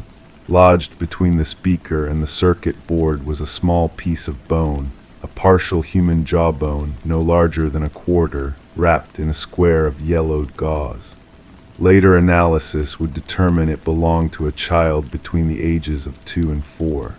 Later still, forensic anthropologists would date it to approximately 30 years earlier. The discovery sent ripples through Pinewood Creek. Police searched the Harrison home thoroughly, removing sections of drywall, lifting floorboards in the nursery. They found nothing else. But when they expanded their search to include property records, they uncovered a disturbing connection. Elaine Mercer, the babysitter, had grown up in that very house in the 1980s. Her younger brother, Jeffrey Mercer, had disappeared in 1989 at the age of 3. The case had gone cold after a 6-month investigation yielded no leads. When questioned, Elaine denied any knowledge of the bone fragment. She claimed she had never recognized the house when she came to babysit, that she had moved away when she was just 14, and the memory of her childhood home had faded. But her hands trembled when she said this, and the detective noted in his report that she refused to look at the photographs of the nursery. The investigation continued for months. Ground-penetrating radar detected anomalies in the backyard, leading to an excavation that uncovered children's toys from the 1980s buried nearly 3 feet down, but no human remains. The case stalled without sufficient evidence to charge anyone. The Harrisons moved away before Christmas, unable to live with the weight of what had been found in their home. They never spoke publicly about whether they had heard the singing or footsteps again, though neighbors reported seeing lights in the nursery at odd hours during their final weeks in the house. Elaine Mercer still lives in Pinewood Creek. She no longer babysits. Occasionally, someone will see her walking slowly past the house on Aspen Lane, her eyes fixed on the nursery window. If anyone asks what she's looking at, she simply says she's remembering. She never specifies what. The old baby monitor was logged into evidence, where it remains to this day. The technicians who examined it could find no explanation for how it could have produced sound without power. The bone fragment was eventually determined to be consistent with the estimated age of Jeffrey Mercer at the time of his disappearance, but DNA testing was inconclusive due to degradation. Sometimes late at night, the officer on duty at the evidence lockup will claim they hear something from the sealed box where the monitor is stored, a soft humming, like someone singing a child to sleep. But when they open the box to check, the monitor is always exactly as it was left, silent, still, keeping its secrets. And in Pinewood Creek, parents now opt for video monitors exclusively. though some claim, in hushed voices over coffee or wine, that even those sometimes pick up things that shouldn't be there. A shadow moving across an empty room, or a figure sitting in a rocking chair, watching over a child who isn't theirs. Crime 7, in the small town of Millfield, Pennsylvania, mornings arrived with a certain predictability. September 2018 brought crisp air that cut through summer's lingering warmth, and for Elaine Mercer, it meant returning to her 4th year of teaching high school English. At 42, Elaine had established herself as a fixture in the community, respected, well-liked, dependable. Her modest 2-bedroom house on Sycamore Lane sat just 3 blocks from Millfield High School. Every weekday, she would leave at precisely 7:15 a.m., coffee thermos in hand, her leather messenger bag slung over her shoulder. The walk took 12 minutes, and neighbors would set their watches by her passing. Elaine appreciated routine, found comfort in its predictability. What her colleagues knew about Elaine's personal life came in careful fragments. She had divorced 8 years earlier, maintained cordial but distant relations with her ex-husband who had relocated to Pittsburgh. She had no children but doted on her sister's twins who lived an hour away. Weekends often found her hiking the trails around Coldwater Creek, a secluded natural area just outside town limits. She'd been photographing wildflowers there for a planned local field guide. She kept to herself but wasn't exactly private, recalled Linda Hoffman, who taught mathematics in the classroom adjacent to Elaine's. She just seemed content with her own company. On Friday, October 5th, Elaine dismissed her final class of the day, AP Literature, at 3:15 p.m. Security footage showed her leaving the building at 4:07 p.m., slightly later than usual. The camera captured her retrieving something from her mailbox in the teacher's lounge before exiting through the east doors. She wore khaki pants, a navy cardigan, and carried her familiar brown messenger bag. She appeared unhurried, ordinary. That evening, Elaine called her sister Catherine, as she did every Friday at 7:30 p.m. The conversation lasted 23 minutes, during which they discussed Catherine's children, an upcoming faculty meeting Elaine was dreading, and plans for Thanksgiving. Catherine would later describe the call as completely normal. Elaine mentioned looking forward to hiking at Coldwater Creek the following morning. This was the last verified contact anyone had with Elaine Mercer. Saturday morning dawned clear and cool. Elaine's car, a gray 2015 Toyota Corolla, remained in her driveway. Her normal hiking routine involved driving the 4 miles to the Coldwater Creek trailhead, but occasionally, when the weather was particularly pleasant, she would walk the route. Neighbors assumed this was her choice that morning. By Sunday evening, however, unease began to surface. Elaine had not responded to 2 text messages from Catherine. On Monday morning, when she failed to appear at school, Principal Martin Delaney called her home phone and cell. Both went unanswered. By noon, with Elaine's substitute teacher struggling to locate her lesson plans, Delaney requested a wellness check from the Millfield Police Department. Officer Thomas Wilson arrived at Elaine's home at 12:47 p.m. The house was locked, undisturbed. Her car sat in the driveway.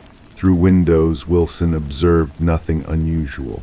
After attempts to contact Elaine's known associates, police made the decision to enter the premises at 2:35 p.m. The interior of Elaine's home revealed an unfinished cup of tea on the kitchen counter. A book lay open on the coffee table, Joan Didion's The Year of Magical Thinking, with reading glasses resting on its pages. Her hiking boots remained in the front closet. Her phone charger was plugged in beside her bed, but her phone was missing. Her wallet and keys were absent from their customary place in a ceramic bowl by the door. Nothing suggested she'd planned to be gone long, Detective Sarah Calloway would later report, but nothing indicated distress either. It was as though she had stepped out for a moment and simply never returned. Investigators established a timeline. Elaine was last seen alive by a neighbor washing his car around 6:30 p.m. on Friday.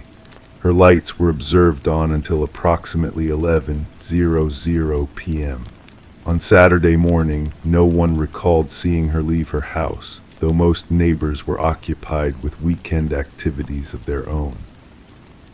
4 days into the investigation, a search of Coldwater Creek began in earnest. The area comprised over 20 miles of hiking trails through densely wooded terrain, with the eponymous creek running through its center. October's early color change had begun stripping trees of their foliage, creating a carpet of red and gold that complicated ground searches. On the second day of the search, a volunteer discovered Elaine's messenger bag approximately 2 miles from the main trailhead, just off the path known as Hemlock Ridge. The bag contained her wallet, including credit cards and $43 in cash. Her driver's license was missing. A water bottle, half empty, was found nearby. There were no signs of a struggle. The placement was strange, recalled search volunteer Jeff Daniels. Like someone had carefully set it down, not dropped it while running or fighting, just placed it deliberately beside the path. As days stretched into weeks, the investigation revealed subtle complications in Elaine's seemingly straightforward life. Her laptop contained recently deleted emails from an anonymous account, communications that had been ongoing for approximately 6 months.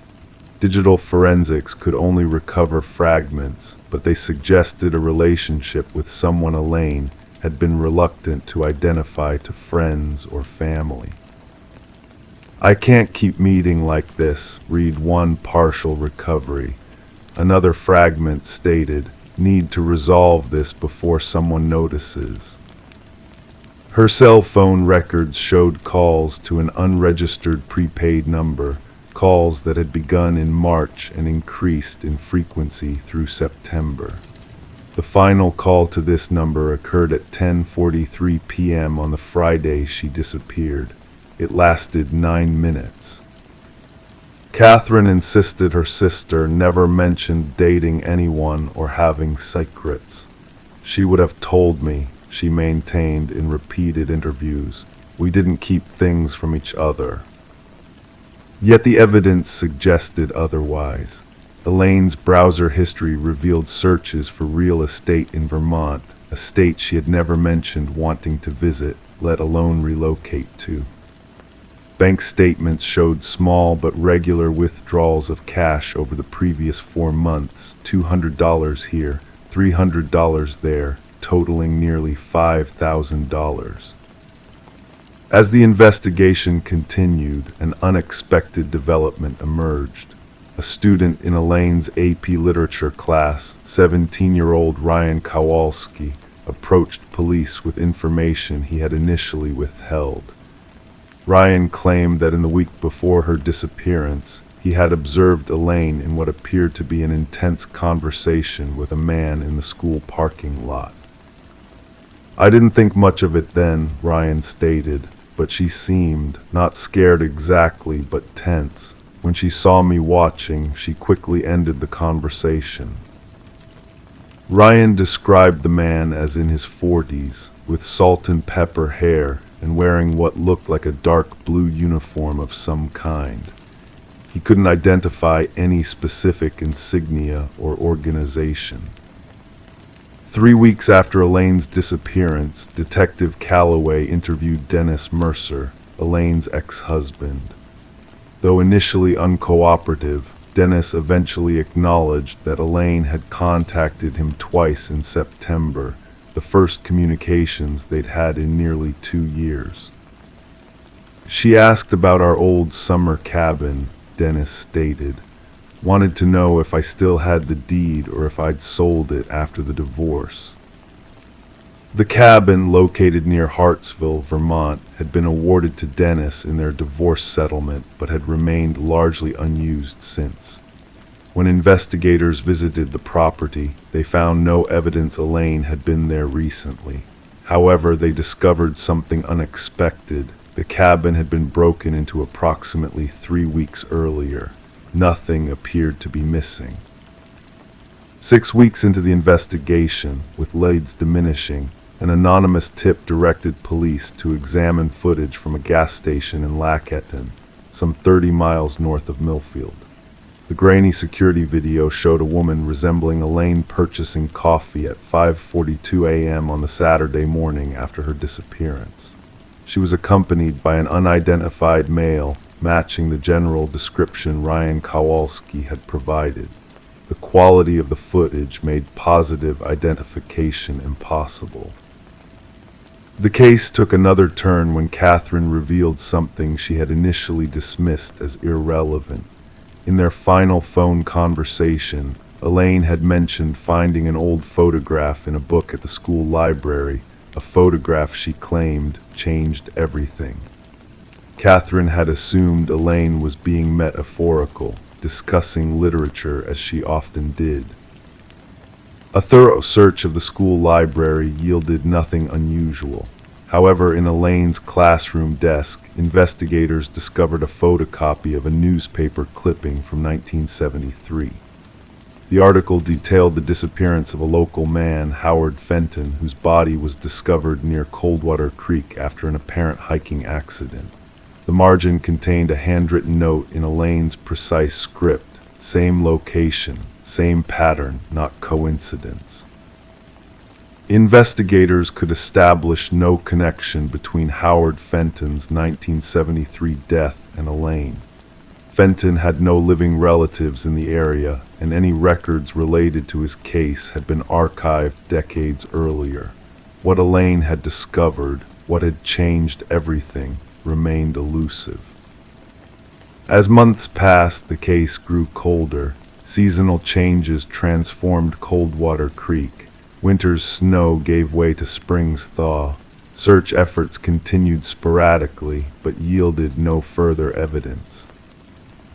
Then in late April 2019, a hiker photographing spring wildflowers discovered a single woman's shoe partially buried in silt along the creek bank, approximately 4 miles downstream from where Elaine's bag had been found. The shoe, a size 7 Merrell hiking shoe, matched the style Elaine was known to wear when hiking. Inside was a folded paper containing what appeared to be a series of numbers and letters. Forensic analysis determined the paper had been placed there recently, long after Elaine's October disappearance. The code, if that's what it was, defied immediate interpretation. It read 47 and 22 09 71 W4 18 CMRD. To this day, Elaine Mercer remains missing. Her house on Sycamore Lane sits empty, preserved by her sister, who refuses to believe Elaine is gone forever. The investigation remains officially open but inactive. Detective Calloway has since retired, but acknowledges that Elaine's case is the one that haunts her most. Some disappearances leave you with the sense that there's a logical explanation waiting to be discovered, Calloway reflected in a recent interview. Others feel like looking through a keyhole at something much larger, much more complex than you initially imagined. Elaine's case is the latter. I still believe the truth is out there, but I'm no longer certain we're asking the right questions. In Millfield, rumors persist. Some believe Elaine chose to disappear, orchestrating her own vanishing. Others suspect foul play connected to the mysterious figure seen with her. The coded message found in her shoe remains undeciphered. The connection to Howard Fenton's decades-old death remains unexplained. And at Coldwater Creek, hikers occasionally report a strange sensation, the feeling of being watched, particularly near the spot where Elaine's messenger bag was found. The trees there seem to bend differently in the wind. The shadows fall at unusual angles. The silence feels deliberate.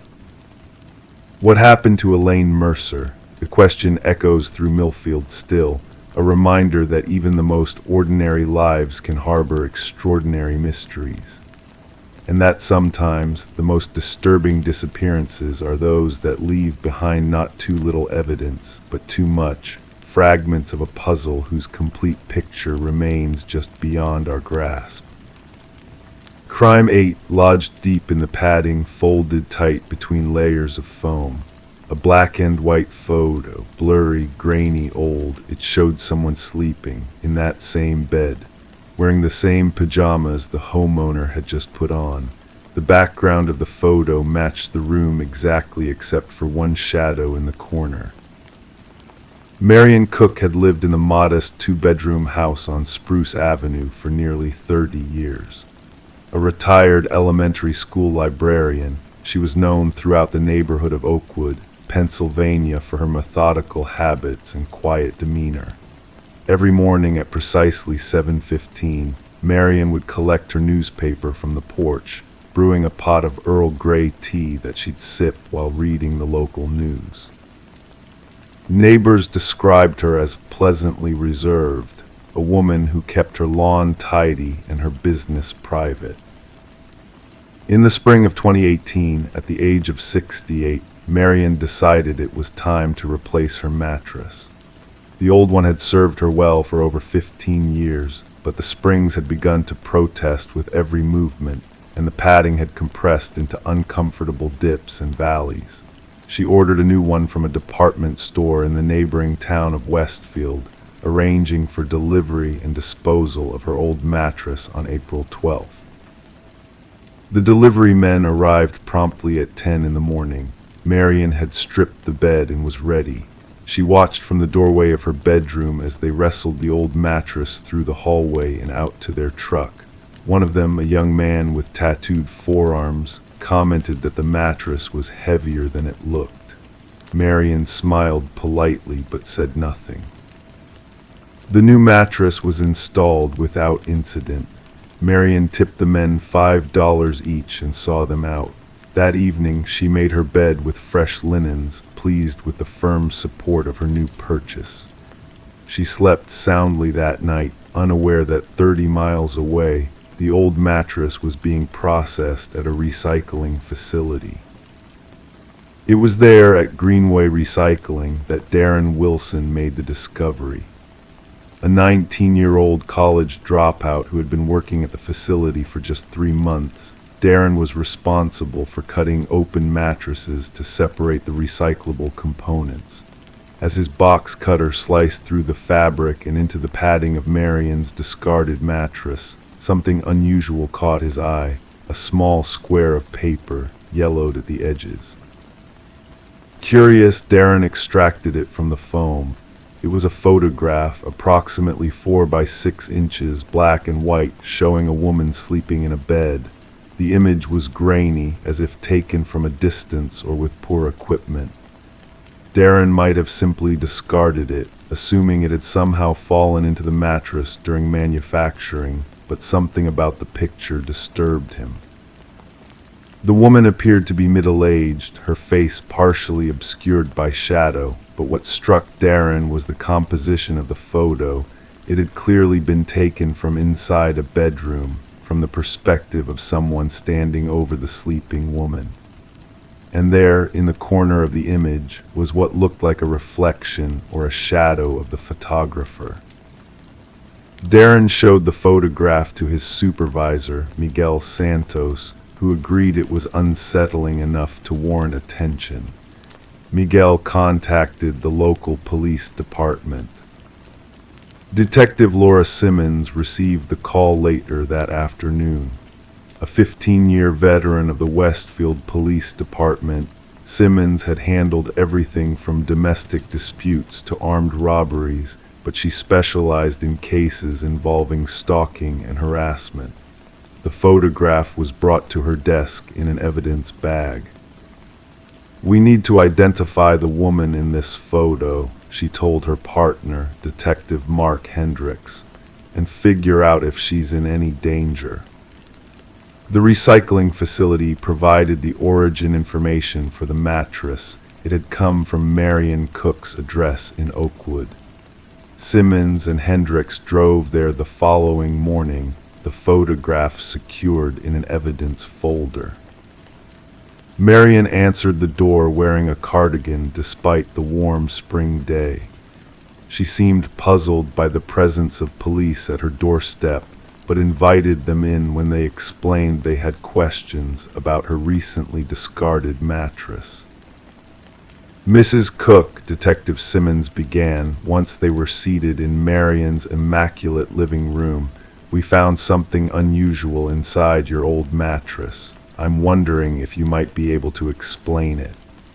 She removed the photograph from the folder and placed it on the coffee table. Marion's reaction was subtle but unmistakable. Her fingers, which had been smoothing the fabric of her slacks, froze mid-motion. The color drained from her face, and for several seconds she didn't breathe. "Where did you get this?" she finally whispered. "It was found inside your mattress during recycling," Hendricks explained. "Do you recognize it?" Marion nodded slowly, reaching for the photograph with trembling fingers. "This is me," she said. "This is me sleeping in my bed, but I've never seen this photograph before today." The detectives exchanged glances. "Mrs. Cook," Simmons asked carefully, "how long have you had that mattress?" "I bought it in 2003, Marion replied, her eyes never leaving the photograph. "After my husband died." "And you've been the only person to sleep on it since then?" "Well, yes. Has anyone else had access to your bedroom? A partner, perhaps, a housekeeper?" Marion shook her head. "I've lived alone since Harold passed. I clean my own house. The only people who have been in my bedroom in years are the delivery men who took the old mattress and brought the new one." Detective Simmons studied the photograph more carefully. "Based on the style and quality, this appears to be from the early 2000s, she observed. "Would you mind if we looked at your bedroom, Mrs. Cook?" Marion led them down a narrow hallway to her bedroom. It was as meticulously kept as the rest of the house, bed made with hospital corners, not a speck of dust on the dresser or nightstand. The detectives immediately noticed that the room matched the background of the photograph exactly, down to the positioning of the furniture and the pattern on the curtains. "Have you rearranged this room since 2003? Hendricks asked. "No," Marion replied. "I like things the way they are." Simmons walked to the corner of the room where the shadow or reflection had appeared in the photograph. She examined the wall, the ceiling, the floorboards. There was nothing unusual to be seen. "Mrs. Cook," she said, turning back to the homeowner, "would you mind if we took a closer look at your new mattress?" With Marion's permission, they removed the bedding. The new mattress appeared normal, but when Simmons ran her hand along the seam, she felt something. A small tear in the fabric, nearly invisible unless you were looking for it. She reached in and felt something hard and rectangular. Carefully, she extracted another photograph. This one was newer in color. It showed Marion asleep in her bed, wearing pajamas that Simmons recognized. They were hanging on a hook on the bathroom door. But what made the detective's blood run cold was the timestamp in the corner of the photo. April 11, 2018, the night before the mattress was replaced. "Mrs. Cook," Simmons said, her voice carefully controlled, "do you recognize these pajamas?" Marion nodded, her face ashen. "I wore them last night." The investigation that followed revealed a disturbing pattern. Marion's house showed signs of regular intrusion, subtle ones that she had either not noticed or had rationalized away. A locksmith determined that the back door lock had been expertly picked multiple times. The attic access panel in the hallway ceiling had scratch marks around its edges. Most disturbing of all was what the crime scene technicians found in the attic itself. A small nest-like arrangement of blankets positioned directly above Marion's bedroom, and a hole, no wider than a pencil, drilled through the ceiling. The hole was positioned in such a way that it was hidden by the texture of the popcorn ceiling, but provided a direct view of Marion's bed. Fingerprints recovered from the attic space, and the photographs did not match any in the criminal database. DNA evidence was similarly inconclusive. The photographs themselves yielded little forensic evidence beyond establishing that they had indeed been taken years apart. Someone had been watching Marion for a very long time.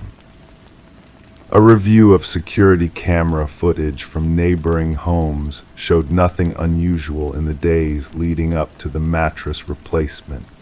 None of the delivery men had criminal records or suspicious histories. The trail was growing cold.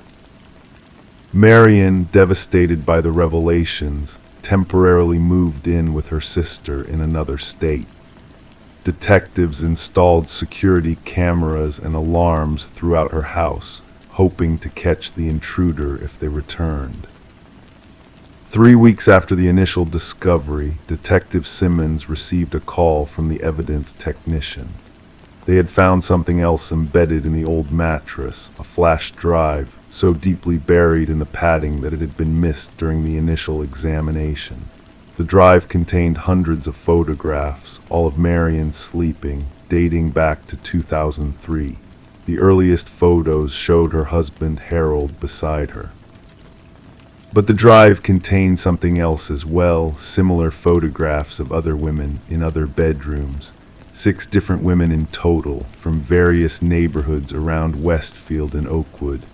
None of the other women had reported stalking or break-ins. When approached by police, all expressed shock and horror at the photographs.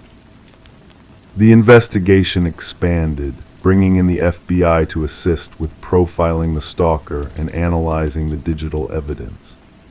Agent Teresa Morgan, a specialist in predatory behavior, developed a theory. This individual is patient, methodical, and derives satisfaction not from direct interaction with his victims, but from the secret knowledge that he can access their most private spaces without detection. The insertion of the photographs into the mattresses suggests he wants to be physically close to his victims even when he's not present. It's a form of possession. In June 2018, a breakthrough came from an unexpected source. A local HVAC technician named Paul Mercer was arrested for an unrelated breaking and entering charge. His DNA was entered into the system and matched the samples from Marion's attic. A search of Mercer's home revealed a hidden room containing computer equipment, cameras, and wall-sized photographs of all 7 known victims. Mercer, 47, had worked for a company that serviced homes throughout the county. Records showed he had performed maintenance at each victim's residence at some point between 2001 and 2015. In each case, he had apparently created a way to access the home undetected and had been making regular nighttime visits for years. What compelled him to place the photographs in Marion's mattress remains unclear. During interrogation, Mercer would only say, "She was my favorite. I wanted to sleep with her." Marion Cook never returned to her house on Spruce Avenue. It was sold, the proceeds used to finance her relocation to an undisclosed location. The other victims similarly sought new beginnings, their sense of safety and privacy irreparably damaged. Detective Simmons sometimes drives past the house on Spruce Avenue, now occupied by a young family with children. She wonders if they know the history of their home, if they've found any hidden access points or unexplained photographs. She wonders if they check their mattresses before they sleep. And sometimes, in her own bedroom, in the quiet hours before dawn, she finds herself staring at the ceiling, searching for tiny holes that shouldn't be there. Crime 9, he only ever used 3, hammer, wrench, pliers. But one morning he opened the box and found more: scalpels, needles, bone saws, all spotless and arranged perfectly. Tucked beneath the tray was a blood-stained cloth and a note that read, "Thanks for keeping them safe." Arthur Mercer had lived in the small town of Pinewood, Oregon for all of his 57 years. The kind of man who wore the same flannel shirt every Tuesday, Arthur was known for his meticulous habits and reserved demeanor. His neighbors described him as forgettable in the most reliable way. He mowed his lawn every Saturday at 10 a.m., dropped off homemade bread at the local shelter on Sundays, and walked his aging golden retriever, Cooper, precisely at dawn and dusk. Arthur's wife had passed 7 years earlier, breast cancer that moved too quickly for treatment, leaving him alone in the modest 2-bedroom house they had purchased together in 1994. Their only daughter, Eliza, lived 3 states away with her husband and twin boys.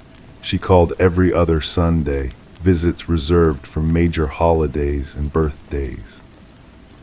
Before retirement, Arthur had worked as a maintenance supervisor at Pinewood High School, fixing everything from leaky faucets to broken cabinet hinges. His toolbox, a heavy metal case with rust forming at the corners, had been a retirement gift from his colleagues, engraved with his name and years of service. Inside were the tools he used most: a hammer with a worn wooden handle, an adjustable wrench that sometimes stuck, and needle-nose pliers for the delicate work. It was an unseasonably warm October morning when Arthur's routine was disrupted. Cooper's arthritis was acting up, so their morning walk had been shorter than usual.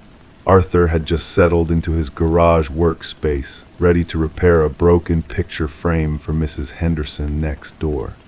The toolbox sat on his workbench, exactly where he had left it the previous evening. When he opened it, Arthur's breath caught in his throat. The familiar arrangement of his tools had been altered. Nestled alongside his hammer, wrench, and pliers were items he had never seen before: surgical instruments meticulously clean and organized, 3 scalpels of varying sizes, a set of medical-grade needles, a small bone saw with fine teeth, and several other instruments Arthur couldn't name but recognized from medical shows on television. His trembling fingers discovered the cloth first, folded with military precision beneath the removable tray that held the new tools. The dark brownish-red stains had dried long ago, but Arthur recognized blood when he saw it. The note was written on expensive stationery, the penmanship elegant and precise: "Thanks for keeping them safe." Arthur closed the toolbox slowly, looking around his empty garage as if someone might be watching. His first thought was of his daughter, perhaps a misguided prank, but Eliza had always been sensitive, jumping at horror movies and turning away from even mild violence. This wasn't her style. He considered calling the police immediately, but hesitated. What exactly would he report? That someone had broken into his garage to leave expensive medical tools in his box, that he had found a blood-stained cloth with a cryptic note. It sounded absurd even to him. Instead, Arthur did what he had always done when faced with uncertainty. He stuck to his routine. He finished Mrs. Henderson's picture frame, walked Cooper at dusk, and ate his usual dinner of baked chicken with steamed vegetables. But sleep evaded him that night, his mind returning to the toolbox that now sat locked in a cabinet in his garage. 3 days passed with no further incidents. Arthur had almost convinced himself that the episode had been a bizarre misunderstanding when Detective Sarah Lawson knocked on his door. "Mr. Mercer, I'm Detective Lawson with Pinewood PD. I'd like to ask you a few questions about your former colleague, Robert Finley." Arthur invited her in, offering coffee, which she declined. Detective Lawson was in her mid-40s, with observant eyes that seemed to catalog everything in Arthur's living room as she sat across from him. "Robert Finley," Arthur repeated. "We worked together at the high school, yes, science teacher. He retired around the same time I did, maybe a year later. Nice enough man, though we weren't particularly close." "Why?" "When was the last time you saw him?" Detective Lawson asked, ignoring his question. Arthur thought carefully. "Must be over 2 years now. He moved to Washington, I think. Said something about being closer to his son." "That's what we thought too," the detective replied, her expression carefully neutral. "His son reported him missing 18 months ago.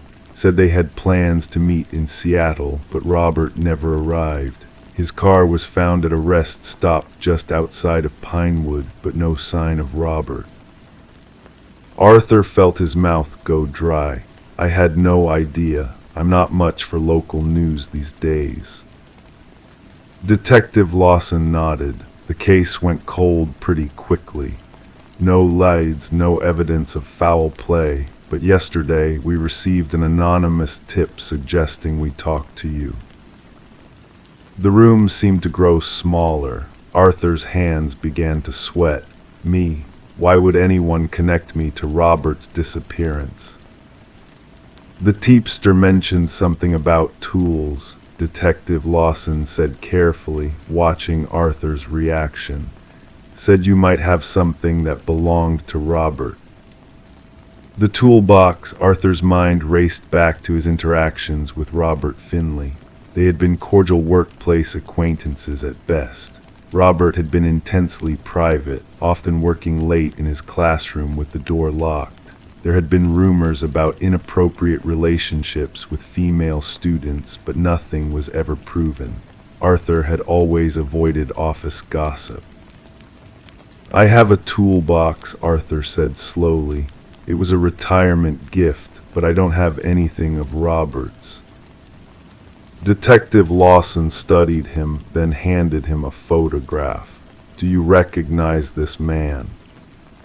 The photo showed a young man, perhaps in his early 30s, with a thin face and intense eyes. He looked vaguely familiar, but Arthur couldn't place him. "I'm not sure," he admitted. "Should I?" "His name is Thomas Welch. He was a student at Pinewood High while you worked there. He disappeared 3 weeks ago. His roommate said he was obsessed with a former teacher, had been for years. We found Robert Finley's name in his journal dozens of times." Arthur shook his head. "I don't remember him specifically. We had hundreds of students pass through." After Detective Lawson left, extracting a promise from Arthur to call if he remembered anything about either Robert or Thomas, Arthur sat motionless in his living room for nearly an hour. Cooper whined at his feet, sensing his distress. That evening, Arthur broke his routine. Instead of his usual television program, he sat in his garage staring at the locked cabinet that held the toolbox. When he finally worked up the courage to open it again, he found the toolbox exactly as he had left it, with the strange surgical instrument still nestled next to his familiar tools. He carefully lifted the tray, half expecting the blood-stained cloth to have disappeared.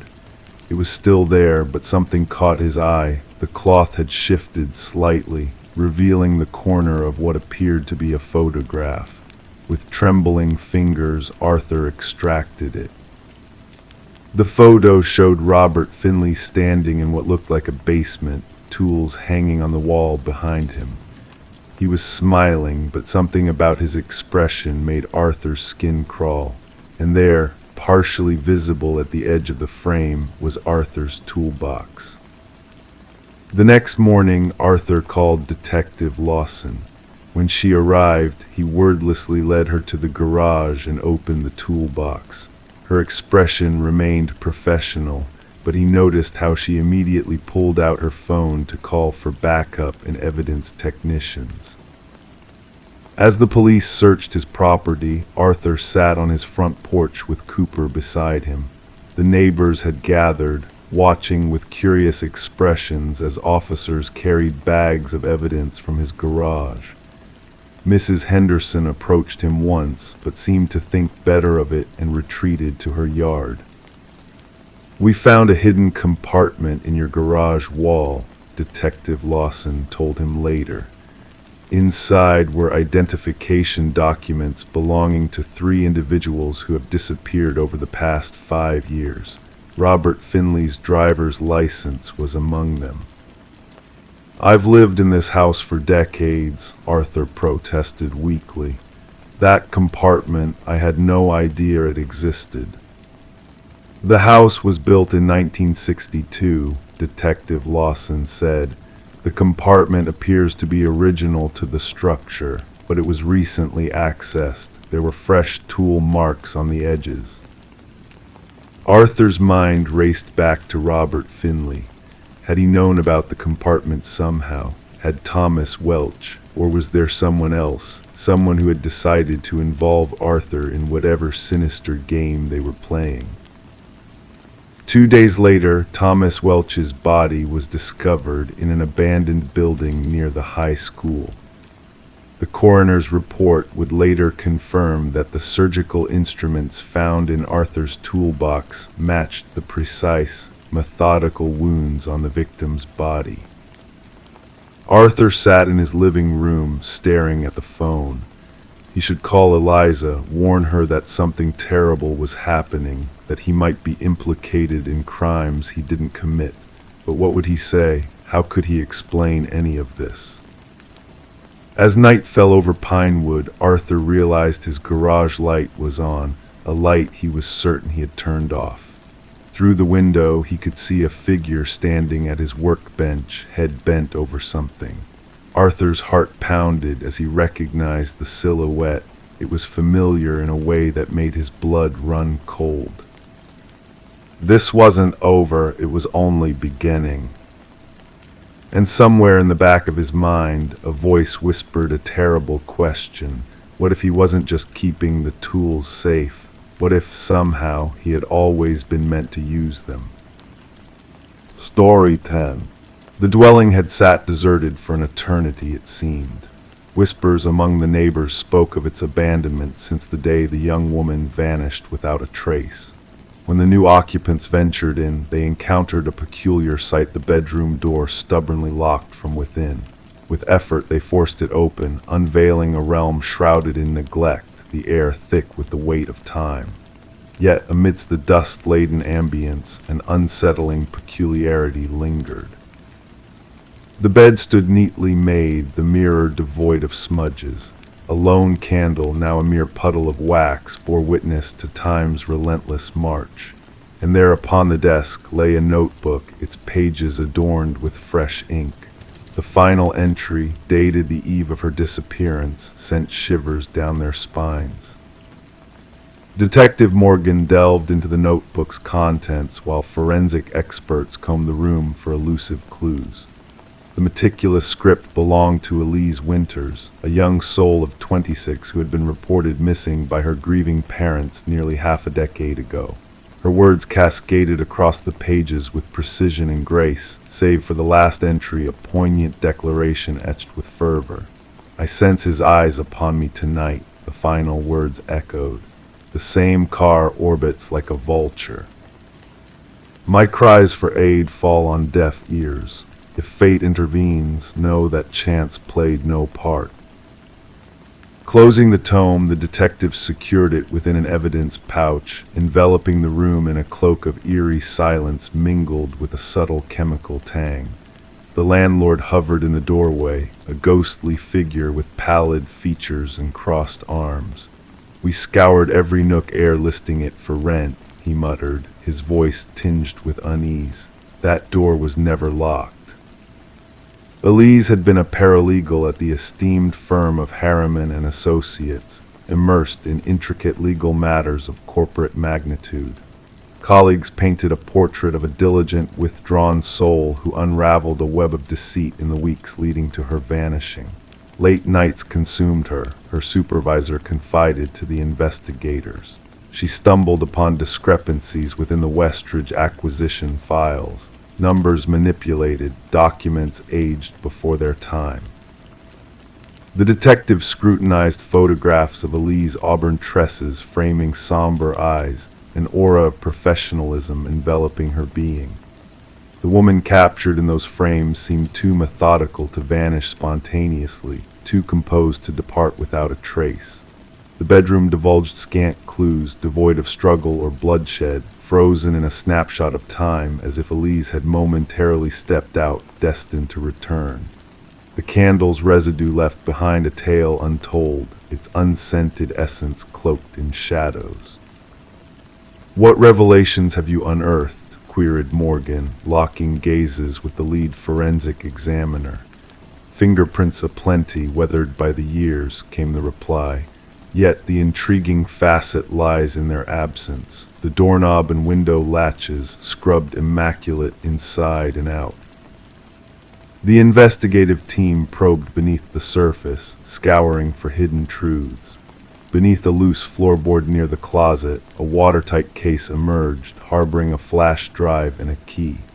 The key granted access to a safe deposit box at Northern Trust Bank, concealing another flash drive and a trove of incriminating documents.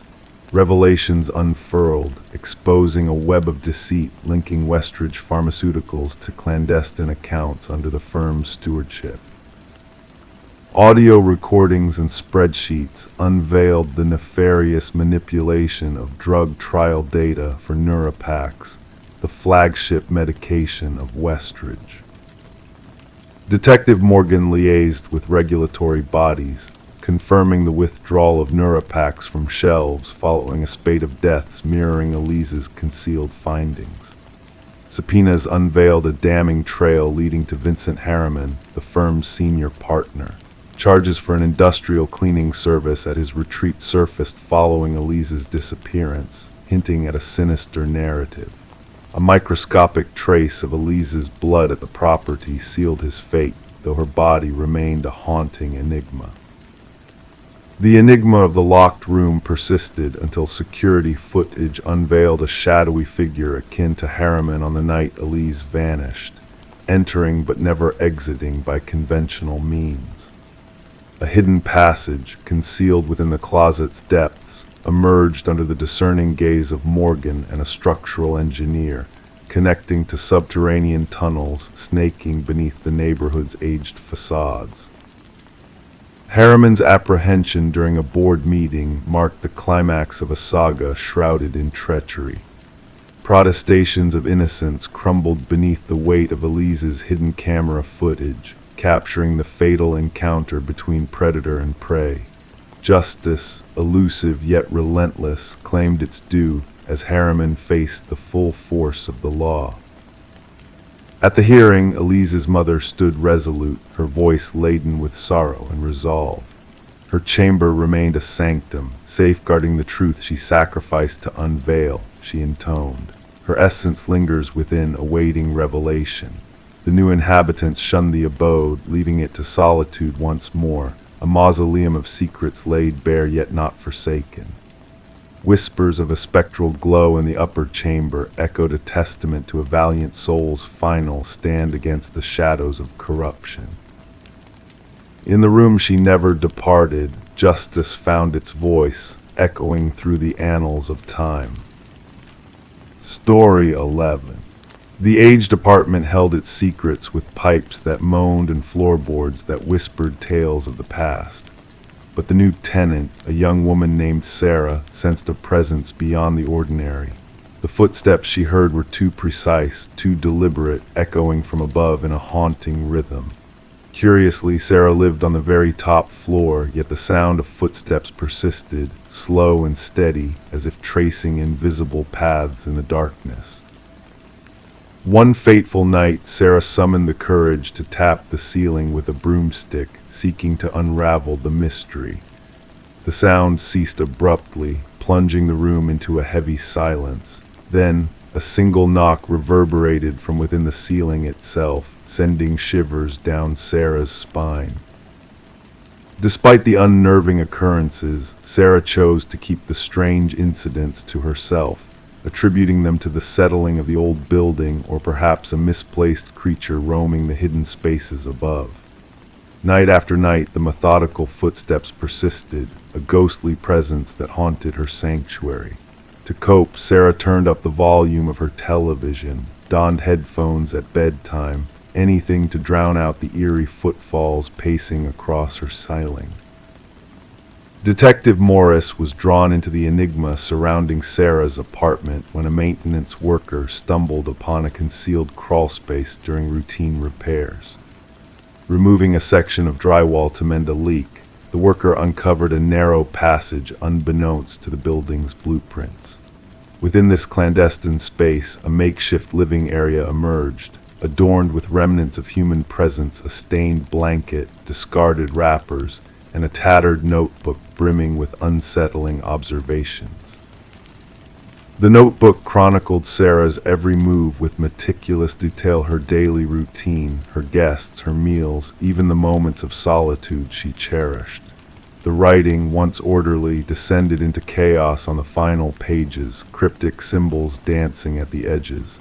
The subject resists my influence, the last entry lamented. She dares to defy me. None can defy me.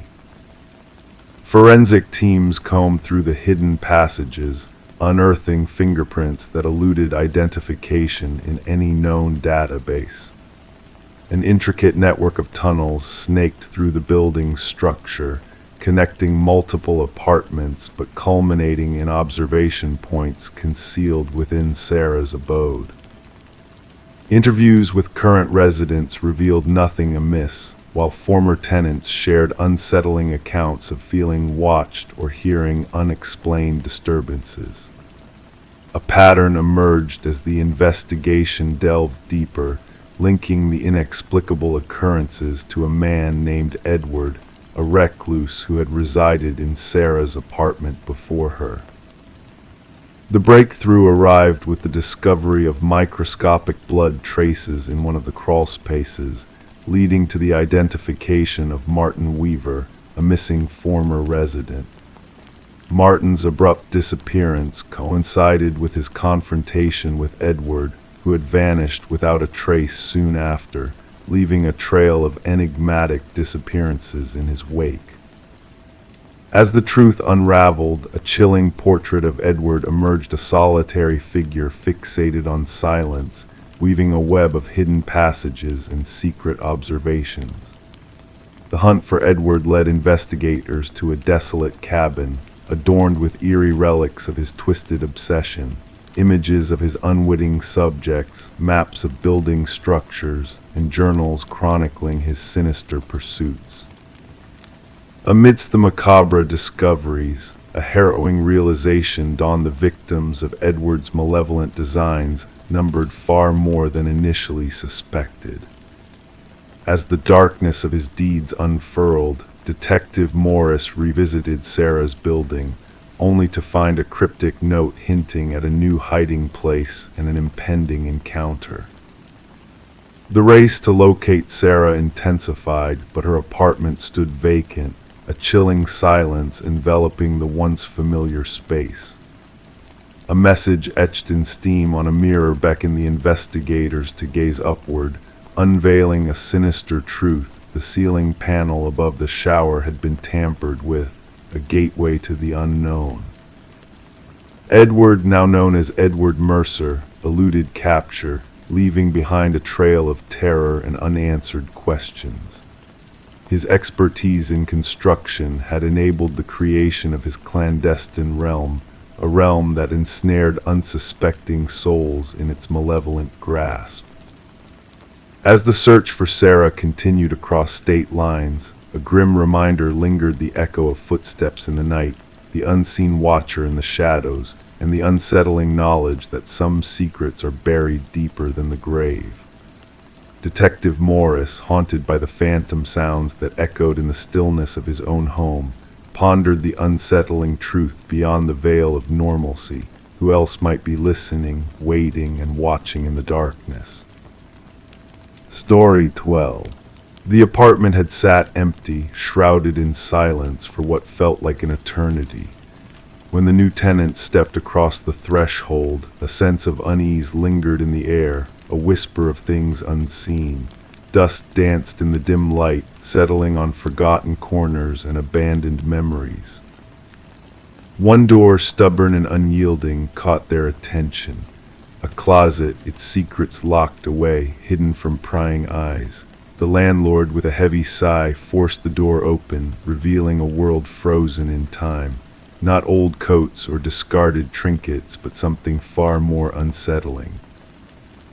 The walls bore witness to a silent struggle, etched with deep, jagged lines of desperation. Each scratch told a story of fear and confinement, of a soul trapped in a cruel dance with darkness. And in the shadows, an ancient flip phone lay dormant, its screen flickering with a single, unread message. Detective Morgan Shaw, a seeker of truths hidden in shadows, felt a chill creep up her spine as she surveyed the scene before her. It wasn't the obvious signs of violence that unsettled her, but the silent screams etched into the wooden canvas, the haunting echoes of a battle fought in silence.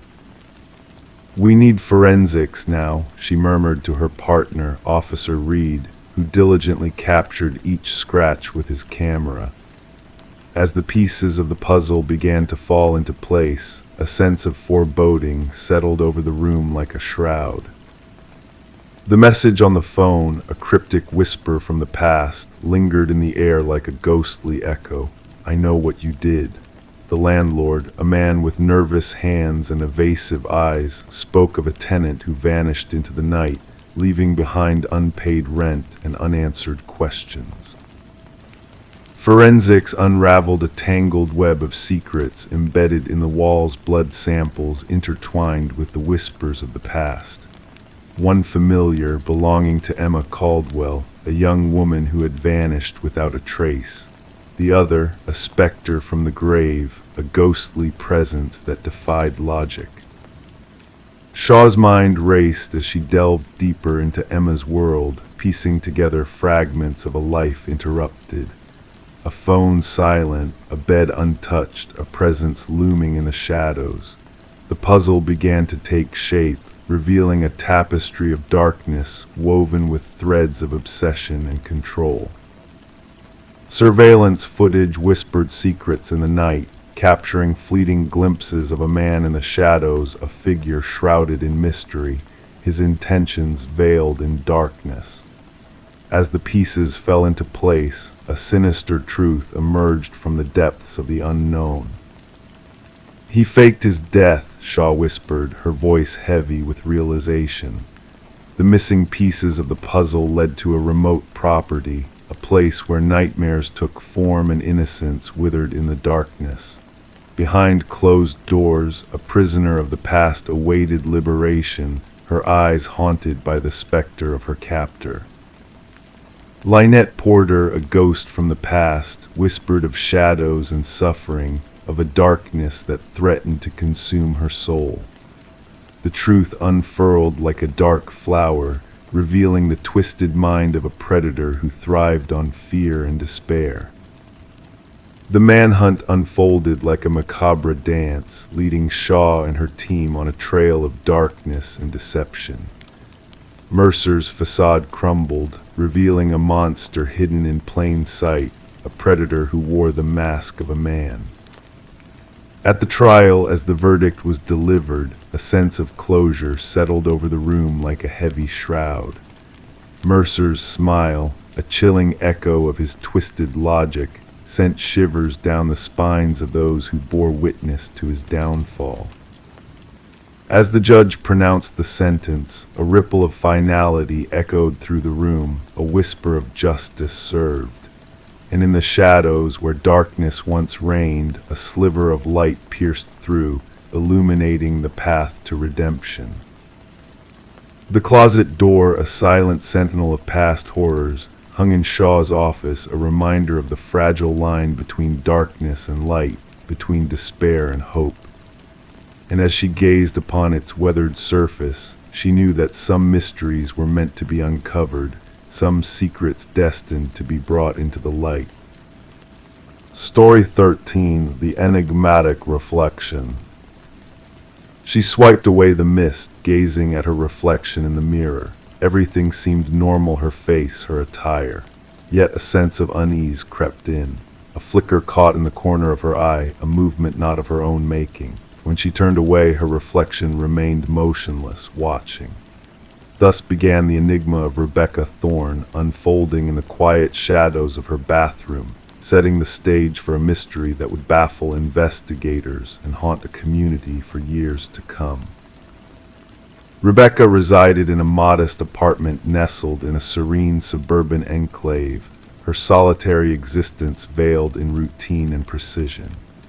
Known for her methodical nature and reserved demeanor, she dwelled in a world of solitude, cordial with neighbors yet distant. A data analyst by profession, her days blurred into one another, defined by order and predictability. No one could have foreseen that she would become the focal point of a perplexing criminal enigma that defied logic. It all commenced innocuously. Trivial displacements within her abode, objects shifted subtly, no theft, just rearrangement. A coffee mug on a different shelf, books shuffled, her toothbrush out of place.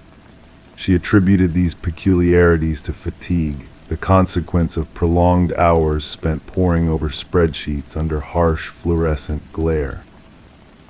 When Rebecca finally reached out to the authorities after enduring weeks of disturbances, Detective Marion Shaw received the initial report, a seemingly trivial matter, leaning more towards mental health concerns than criminal activity.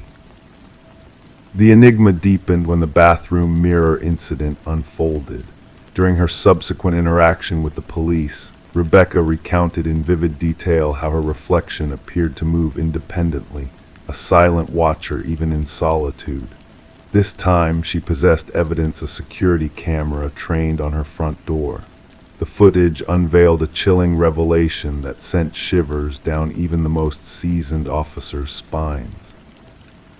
A doppelganger, an exact replica of Rebecca, entering her abode after she had left for work. Forensic scrutiny of the footage revealed no signs of tampering or digital manipulation. The imposter moved with eerie precision, clad in Rebecca's attire, carrying her distinctive leather bag, mirroring her every action. Yet during the same time frame, the authentic Rebecca had already swiped her way into her office across town. "We're facing a doppelganger scenario," Detective Shaw informed her superiors, unraveling a web of intricate deceit. As the investigation delved deeper, fingerprints within Rebecca's residence bespoke only her presence. No alien DNA surfaced. Neighbors reported mundane sightings of Rebecca going about her routine. Mrs. Keller mentioned an unreciprocated greeting from Rebecca, a peculiar incident that raised no alarms. Rebecca, besieged by escalating anomalies, meticulously documented each disturbance, a meticulous catalog of surreal intrusions into her life. The breakthrough materialized when a discernible pattern emerged from the surveillance footage. The doppelganger only infiltrated during Rebecca's absence for specific engagements, therapy sessions, yoga classes, Sunday morning grocery errands. A meticulously crafted surveillance of her routine, a targeted infiltration into her existence. A forensic psychologist posited a fixation hypothesis, a deranged individual fixated on assuming Rebecca's identity, an unsettling obsession documented in psychological annals. The puzzle unraveled further with the mention of a former colleague, Lily Winters, terminated for erratic behavior. Lily's fixation on Rebecca manifested in disturbing emails and culminated in a chilling revelation upon a search of her residence, a shrine dedicated to Rebecca, a meticulous replication of her life. Photographs adorn the walls, a wardrobe mirroring Rebecca's attire, makeup tailored to her preferences, and videos capturing the evolution of Lily's imitation, each iteration inching closer to perfection. Rebecca, confronted with the stark evidence, realized the gravity of the situation.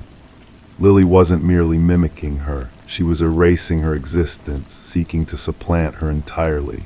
Lily's departure prior to her apprehension left a haunting void, a nationwide manhunt yielding no trace. Rebecca, ensconced in protective custody, observed a spectral echo of herself infiltrating her former workplace, assuming her identity with chilling precision. The unresolved enigma lingers, a specter of uncertainty haunting the shadows. Lily Winters remains at large, Rebecca Thorne forging a new identity in the obscurity of anonymity.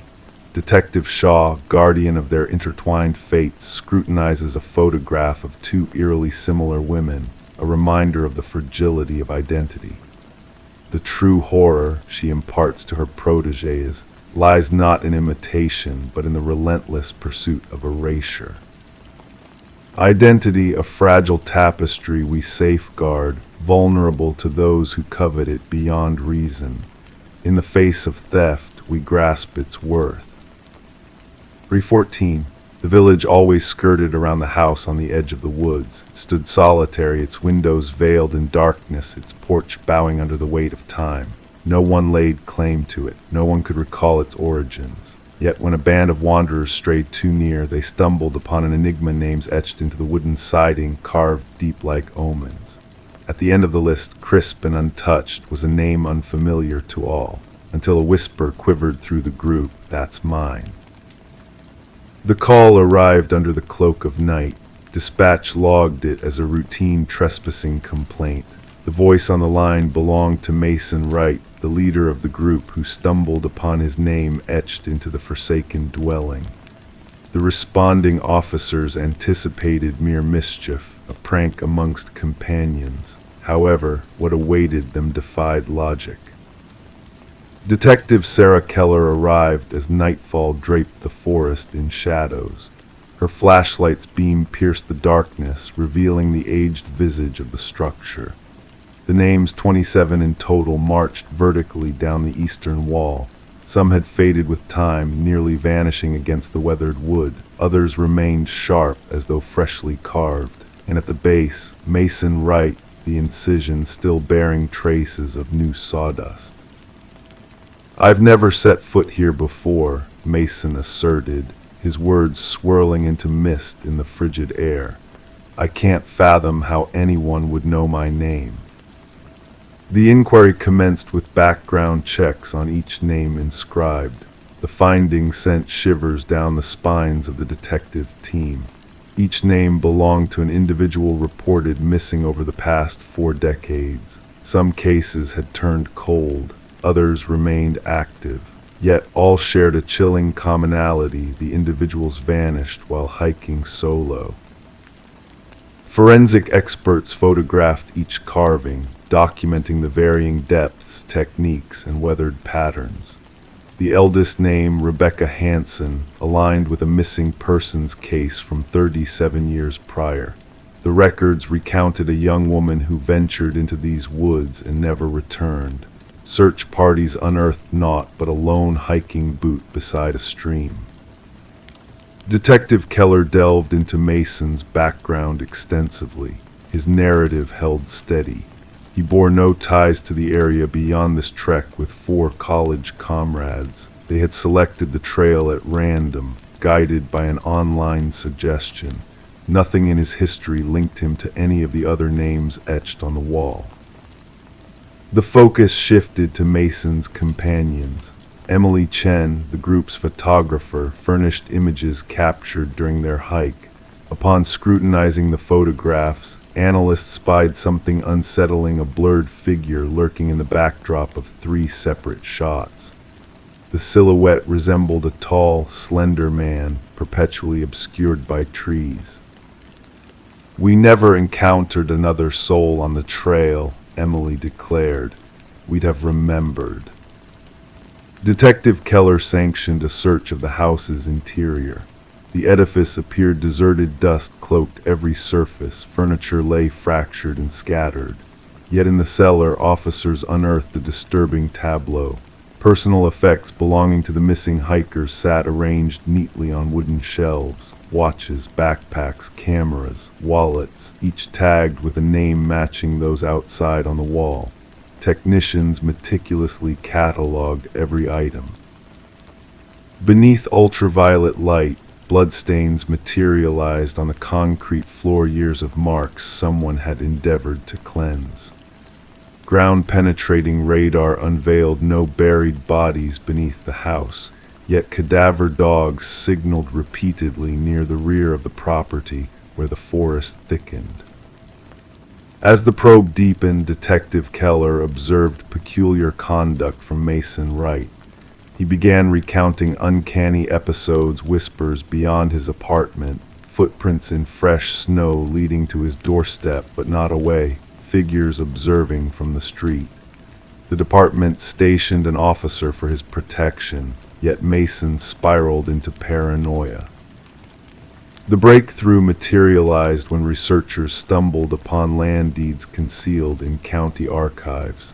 The house had been owned by a recluse hunter named Victor Blackwood. Neighbors seldom glimpsed him, recounting brief encounters with an unnaturally tall, gaunt man who shunned discourse. Blackwood vanished without a trace 15 years back, his disappearance left uninvestigated. Detective Keller secured a warrant to delve deeper into the adjoining forest. The search party unearthed an array of rudimentary hunting blinds, strategically situated along well-trodden hiking trails. Within one blind, they unearthed a journal detailing meticulous observations, portraits of hikers, their paths, gear, and routines. The script mirrored samples from Victor Blackwood's scant existing documents. The journal entries warped over time. Early pages delineated hunting tactics for fauna. Later entries depicted humans as quarry their behaviors, weaknesses, and strategies for their acquisition. The closing pages held intricate accounts of stalking each victim on the wall, encompassing elaborate schemes on how he singled out his prey. The manhunt for Blackwood mobilized across multiple jurisdictions. Helicopters armed with thermal imaging surveyed the forest. Tactical units combed every crevice and cavern, yet the suspect remained elusive. Mason Wright ceased answering calls. Officers dispatched to his residence found the door ajar, the rooms deserted. On his bedroom wall, fresh. Story 15. She yearned to freshen up the nursery before the little one's arrival. The walls, once a soft, worn blue, held untold tales within their faded layers. As she swathed on the initial coat of white paint, a hidden secret emerged from beneath the faint outlines of letters, gradually sharpening into clear, readable words, a message etched beneath the surface. Don't let it hear you, her breath hitched in her throat. Stepping back, her eyes caught sight of it, tiny handprints imprinted in the fresh paint, positioned too high for any child to reach. The revelation within the nursery of the Morgan residence marked the genesis of what would later be known as the Whispering House case. The young couple had bought the Victorian-style home just a brief while ago, lured in by an unbelievably low price. The real estate agent had mentioned only minor cosmetic issues, omitting any mention of the property's shadowed past. Detective Sarah Klein, notebook in hand, rang the doorbell. A woman opened, her pregnant belly emphasized by paint-splattered overalls. Weariness clung to her, evident in the dark circles beneath her eyes. It seemed she had not known rest in days. The detective observed the tremble in her hands as she recounted, discovering the cryptic message and the eerie handprints. The former owners vanished abruptly, the woman explained. Neighbors claimed they departed in the dead of night. No moving van, just a car packed with essentials. Detective Klein strode through the aged home, the floors groaning beneath her weight. Standing in the nursery, she scrutinized the half-painted wall. The message still lingered where the fresh paint had been deserted. Beside it, 5 small handprints imprinted in the wet paint, situated at an adult's shoulder level. Back at the precinct, Detective Klein delved into the property records. The house had changed hands 8 times in 3 decades, a remarkably high turnover rate. Each family had stayed for less than 2 years. More disconcerting were the child welfare reports linked to 3 of those families. Children spoke of whispers from the walls and the sensation of being watched as they slumbered. The detective delved deeper, unearthing construction records and historical accounts. The house had once belonged to Eleanor Blackwood, a wealthy widow who, childless herself, ran a small orphanage from the property during the early industrial era. News articles mentioned 5 children who had vanished from her care. Authorities of that era suspected they had merely run away, a common occurrence for orphans in those times. When Eleanor passed away, renovators working on the house stumbled upon a sealed room hidden behind the nursery wall. Inside, they found remnants of children's lives, tiny shoes, toys, and garments, yet no traces of the children themselves. The case went cold, archived, and forgotten. Interviewing former residents, Detective Klein pieced together a chilling pattern. Each family with children reported inexplicable events, toys rearranged overnight, childlike laughter resonating through empty corridors, and crayon drawings appearing mysteriously. Most brushed off these incidents as mere figments of imagination until the writing materialized. The message varied slightly in each retelling. Don't let them find you. Don't make a sound. Don't let it hear you. Yet the handwriting remained consistent, surfacing each time the nursery was repainted. A linguistic expert scrutinized photographs of the writing, linking it to samples from Eleanor Blackwood's personal journals. More unsettling were the handprints uniform in size and placement over the years, despite different children occupying the home. The investigation took a grim turn when the detective convinced the current owners to permit ground-penetrating radar in the basement. The technician identified anomalies in the readings, 5 distinct shapes under the concrete floor, each resembling a child's form. Breaking through the concrete, they unearthed a harrowing truth. 5 small sets of remains, arranged in a circle. Forensic analysis indicated the children had perished during Eleanor's tenure in the house. Each child still wore a pendant engraved with their name, the 5 orphans who were believed to have fled. Luminol was sprayed throughout the nursery on the detective's orders. In the darkness, handprints glowed on every wall, concealed beneath layers of paint, invisible to the naked eye. Countless handprints at varying heights, as though the children had strived to climb out. Eleanor's journals, salvaged from county archives, unveiled her twisted rationale. She believed orphaned children possessed a unique spiritual energy. By confining them in the hidden room, she sought to siphon their life force to prolong her own existence. The children had etched their warnings into the walls with nails and bits of metal, hoping that future inhabitants would uncover their tragic fate. The case concluded with a proper burial for the 5 victims, finally recognized not as runaways but as casualties of murder. The house stood deserted thereafter, the expectant couple refusing to set foot inside even to retrieve their possessions. Detective Klein submitted her final report, enclosing photographs of the luminol illuminated handprints and the concealed message. She noted that while justice had been served for the original victims, an unexplainable presence lingered in that house, something that transcended layers of paint and time. The nursery walls were demolished during the remediation process, yet workers reported hearing whispers of children emanating from the debris. Each one declined to return once their shift ended. The house was eventually condemned, another unsolved case consigned to a dusty archive, a tangible symbol of closure, yet with spiritual enigmas that would forever remain unanswered.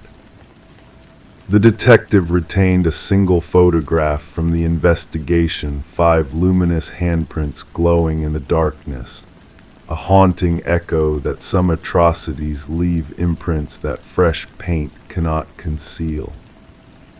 Story 16, the gentle current whispered its lullaby that peaceful morning, the water mirroring the sky in a serene dance of stillness.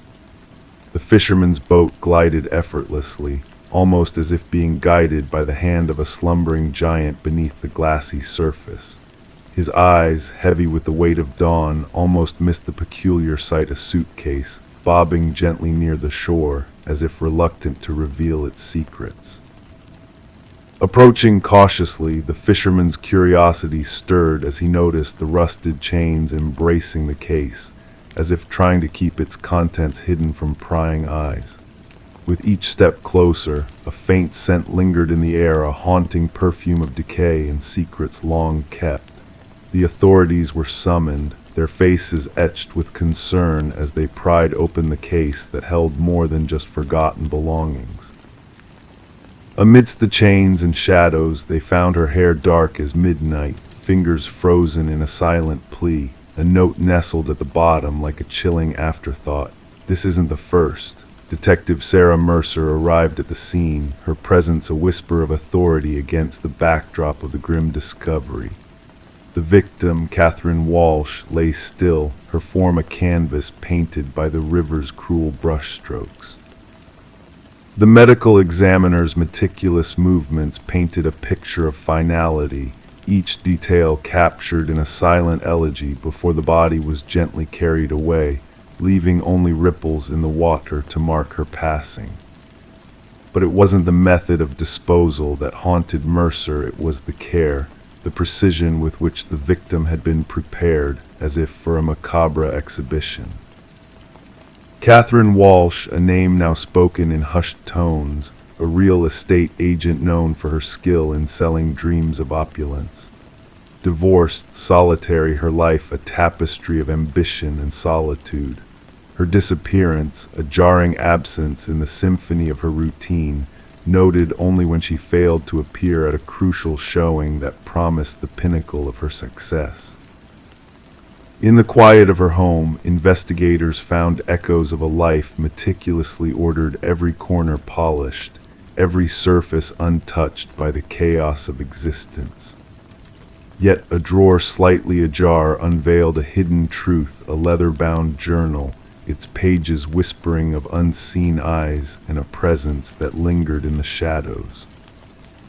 Digital footprints led to a trail of haunting messages, each a mirror reflecting a voyeur's gaze, each a shard of a shattered illusion of safety.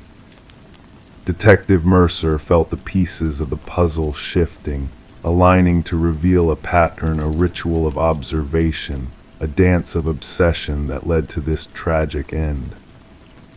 A glimmer of hope emerged from the darkness, a pawnshop owner's memory of a necklace, a missing piece of the puzzle that led to a man named Michael Linden, a maintenance worker with a quiet demeanor, his unassuming presence belying the darkness that lurked within. Surveillance footage painted a portrait of obsession, of a man consumed by a hunger for perfection, a thirst for control. The walls of his modest abode whispered of a sinister devotion, of captured moments frozen in time, each woman a reflection of a flaw to be corrected. As the truth unfurled like a macabre tapestry, Linden's chilling confession echoed in the sterile walls of the interrogation room. His victims, flawed in his eyes, their imperfections a mirror to his own fractured self-image. Each meticulous detail, each carefully staged scene, a twisted act of redemption in his eyes. The trial brought closure, but for Detective Mercer, questions lingered like shadows in the fading light. What drove Linden to these dark depths? What hidden scars festered beneath the surface? driving him to seek solace in the destruction of others. As the river carried its secrets downstream, its waters a mirror to the sky above, Mercer sat in quiet contemplation. The notebooks, chilling in their revelations, whispered of a truth she couldn't shake, that in the stillness of ordinary lives, monsters sometimes wear the masks of men, waiting for a single flaw to reveal the darkness within. And as the world drifted into slumber, the echo of a chilling truth lingered in the air, a reminder that even in the quietest moments, evil can lurk unseen and patient beneath the surface of our dreams. Story 17. The worn wooden plank shifted under her weight, drawing her attention with a subtle creak. Intrigued, she knelt down, tracing her fingers along the seams, sensing the hidden void beneath the seemingly solid floor. Gently she lifted the boards, unveiling a shadowy, confined space beneath the house. Initially shrouded in dust and cobwebs, her eyes gradually adjusted to discern the contents within. A mattress, a chair. And nestled in the corner, a weathered notebook adorned with pages upon pages of a single name, her own name repeated endlessly. Detective Morgan Reed stood silently behind Sarah Coleman as she peered into the abyss beneath her newly acquired abode.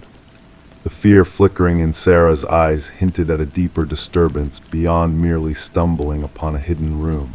It was a violation of security, an intrusion of malevolence into what was meant to be her fresh beginning. "Do not disturb anything further," Detective Reed's voice, steady yet commanding, advised as she clicked on her flashlight, casting light into the secretive chamber. The beam danced across walls adorned with surveillance photographs, snapshots of Sarah's daily routines, her interactions, her life. A shrine of obsession concealed right beneath her unsuspecting feet. Sarah had purchased the quaint cottage from the estate of an elderly recluse named Walter Green, who had passed away without any known kin. The property had sat abandoned for months before finding its way onto the market, advertised as charming and in need of minor touch-ups. No whispers of peculiarity had surfaced during inspections or negotiations. "I never met him, the previous owner," Sarah murmured. "The neighbors claimed he was a recluse. I was told the basement access had been sealed off ages ago. That's what the inspection report stated." Crime scene investigators arrived, their equipment thudding against the wooden floorboards as they entered. They meticulously documented the scene, collecting evidence and eventually extricating the mattress, chair, and notebook from their concealed sanctuary. Forensic analysts uncovered a plethora of fingerprints throughout the space, all belonging to Walter Green. What unsettled the investigators most was the timeline they unraveled. Through utility records and dated photographs within the chamber, it became clear that Walter had been shadowing Sarah for a minimum of 3 years prior to his demise. He had shadowed her at community gatherings, the local market, even the cafe where she occasionally worked. Yet Sarah remained oblivious to his presence, his fixation. This level of fixation often escalates, the department psychologist remarked during a briefing. The subject progresses from fantasy to strategy. The hidden room implies he was gearing up for something more direct. Detective Reed's inquiry took an unforeseen twist when she interviewed Walter's former colleague from the maintenance department at the nearby shopping plaza. The man appeared uneasy, toying with his wedding ring throughout their conversation. Walter mentioned her at times, he confessed. Said she reminded him of someone. I assumed it was just an old man's harmless infatuation. I never imagined. His voice trailed off, his gaze fixed on his hands. Did he ever discuss any schemes involving her? Reed probed. Not explicitly, but he had this saying about how she belongs with me. I thought it was mere talk. Reed secured a warrant to search Walter's workplace locker, undisturbed since his passing. Within, they uncovered a key that matched no locks in Walter's residence. The serial number led them to a storage unit registered in his name. With a grating screech, the metal door rolled upward. Inside, meticulously arranged, was furniture mirroring Sarah's former apartment, replicas of her bed, her desk, even her living room setup. Walter had meticulously recreated her living space down to the minutest detail. A mannequin sporting a wig akin to Sarah's hairstyle sat at the replica desk. Most disconcerting of all was a calendar marked with a date just 1 week post Walter's unexpected demise from a heart attack. The date was encircled in crimson, bearing a single word: together. The investigation unearthed Walter's institutionalization in his youth following an infatuation with a female teacher. His records documented treatment for erotomania, a delusion where the subject believes another person reciprocates their affections despite evidence to the contrary. Released into society, Walter led a benign existence until Sarah unwittingly reignited his dormant fixation. Spread across the conference table at the precinct, crime scene photos painted a haunting picture. In his mind, he deceased believing they shared a unique connection. He was convinced they were destined to be united, Reed articulated. Could she have crossed paths with him, stirred this fixation unknowingly? A fellow detective pondered. Reed shook her head. Nothing we've uncovered. At times, these obsessions require little provocation. A fleeting smile, a gaze that lingers a second too long. For an individual with his background, that could have sufficed. Sarah resolved to divest herself of the property, unable to find solace within its walls. During a final walkthrough with her realtor, she stood in the living room, embracing herself tightly. I cannot shake the thought of what might have transpired had he not passed away when he did, she murmured softly. How long would I have dwelled here, oblivious to his watchful eye, unaware of the secrets concealed beneath my feet? Following Walter's decease, the case was officially closed, categorized as stalking with intent to abduct, despite the absence of an actual abduction. Psychological evaluations of the evidence hinted at Walter's intent to confine Sarah within either the hidden chamber or the storage unit. Sarah relocated far away, altering her routines and fortifying her privacy measures. Detective Reed sporadically checked in on her, a tacit acknowledgement of how precariously close Sarah had skirted another fate, another casualty. The cottage metamorphosed into the possession of a young couple ignorant of its dark history. The concealed room was sealed, the floorboards exchanged. Life persevered. Yet for those privy to the truth, the tale of the room beneath the floor served as a chilling reminder of the concealed perils that sometimes lurk unseen, of beasts who perish ere they are apprehended, and of victims who remain unaware of how nearly they skirted their own demise. Story 18. In the heart of the city, there was a quaint coffee shop that had seen its fair share of regulars over the years.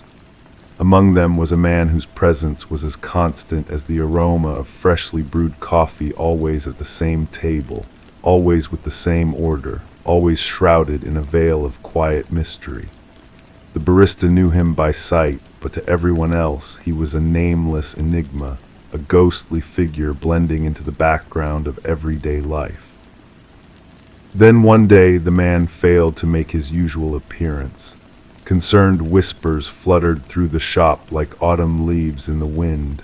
When the authorities were called to investigate, they stumbled upon a curious discovery at his customary seat, a wallet left behind, its contents offering more questions than answers.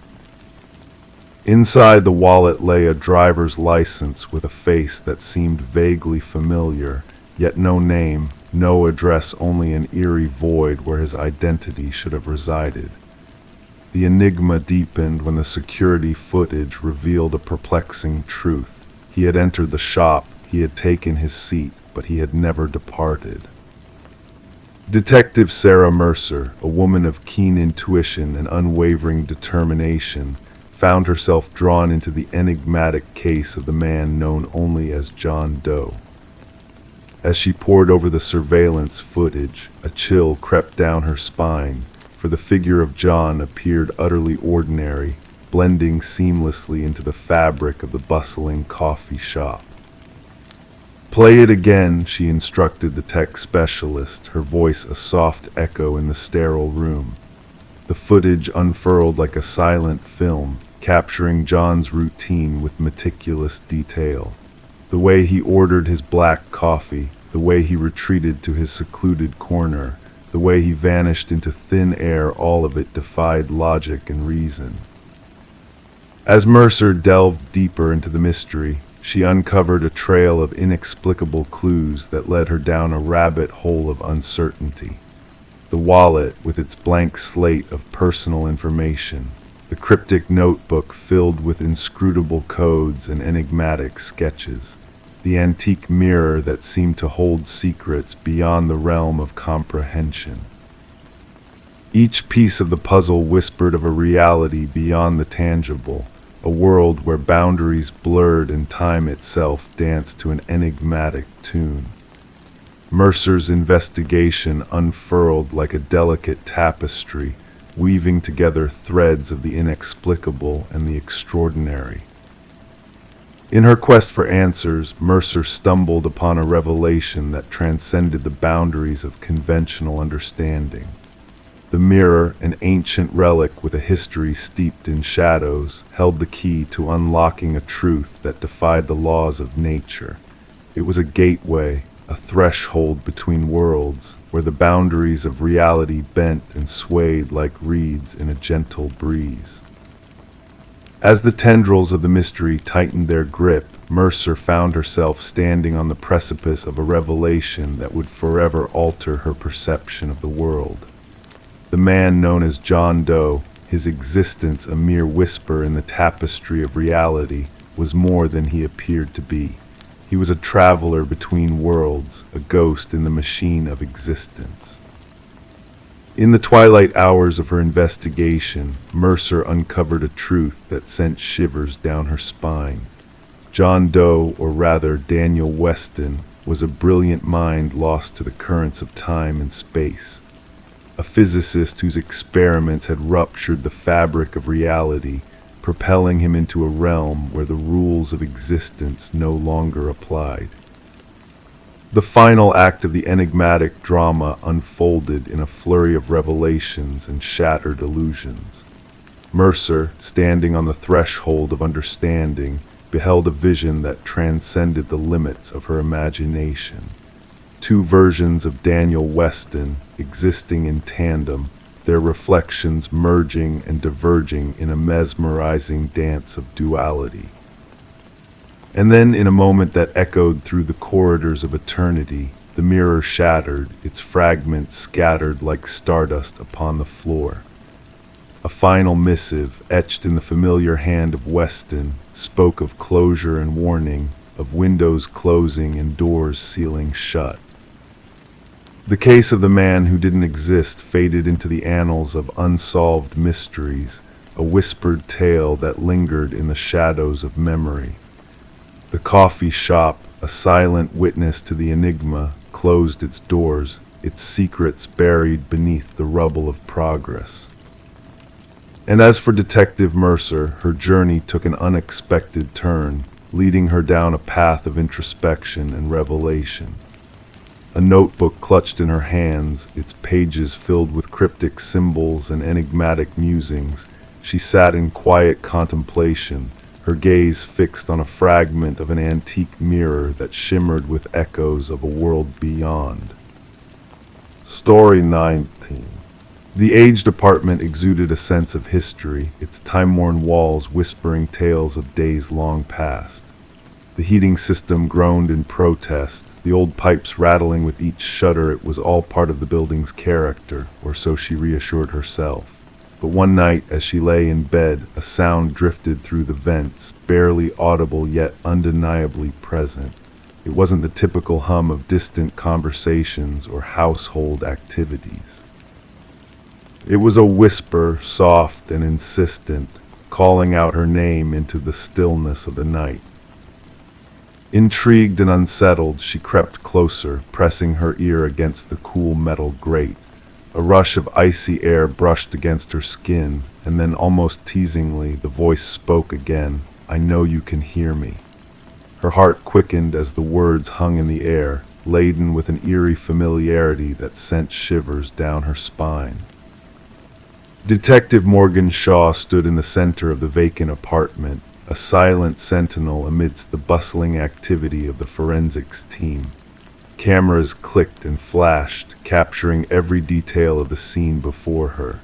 The missing woman, Alina Reeves, had been absent for a week before her absence was noticed, a mystery unraveling within the walls of this old building. Officer Patel, his voice somber, recounted the eerie reports of voices heard through the vents, dismissed as mere quirks of an aging infrastructure. But as Shaw knelt by the vent, tracing the desperate marks etched into the metal, she sensed a darker truth lurking beneath the surface. The scratches, deep and frantic, told a silent tale of struggle, of someone trapped within, seeking escape. Alina, a beloved kindergarten teacher with a penchant for nurturing life, had shown signs of distress in the days leading up to her disappearance. Her sister's trembling voice revealed a narrative of paranoia, of a relentless belief that unseen eyes watched her every move, whispered secrets only she could hear. As Shaw pieced together the fragments of Alina's life left behind in the apartment, a chilling realization dawned. The meticulously arranged room, the chair positioned beneath the vent as if awaiting a visitor, the echoes of a presence that lingered in the air all spoke of a sinister intimacy that defied comprehension. The evidence uncovered by the forensics team painted a macabre picture. Fibers intertwined with the vent grating matched Alina's clothing, a fingerprint foreign to her imprinted on the vent cover. But it was the haunting recordings from Alina's phone that pierced Shaw's resolve, revealing a dialogue between the living and the unseen, a dance of fear and fascination. Delving into the building's past, Shaw unearthed a trail of tenants who had fled, haunted by whispers in the night. Harold Weber, the unassuming building superintendent, emerged as a person of interest, his calm facade slipping under Shaw's scrutiny. His nonchalant dismissal of the supernatural only fueled her suspicions, leading her down a path fraught with shadows and deceit. The discovery of a hidden passage within Alina's bathroom unveiled a clandestine world nestled within the building's walls. A trove of belongings, a makeshift sanctuary crafted by an unseen voyeur, bore witness to a twisted obsession that had festered in the darkness, unseen and unchecked. Weber's arrest brought a semblance of closure, yet the echoes of his deeds lingered like a ghostly whisper in the corridors of justice.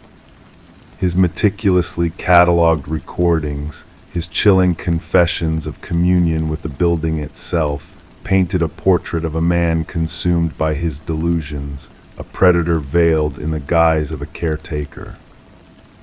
As the trial unfolded, Shaw bore witness to the unraveling of a mind steeped in madness, a soul entwined with the very foundations of the building he called home. The verdict, swift and damning, sealed Weber's fate, yet his parting words echoed in Shaw's mind, a chilling reminder of the darkness that lurked within the walls. The apartment building, now a hollow shell of its former self, stood as a testament to the horrors that had unfolded within its confines. Despite the veneer of normalcy, whispers still drifted through the vents, carried by the sighing winds of the past.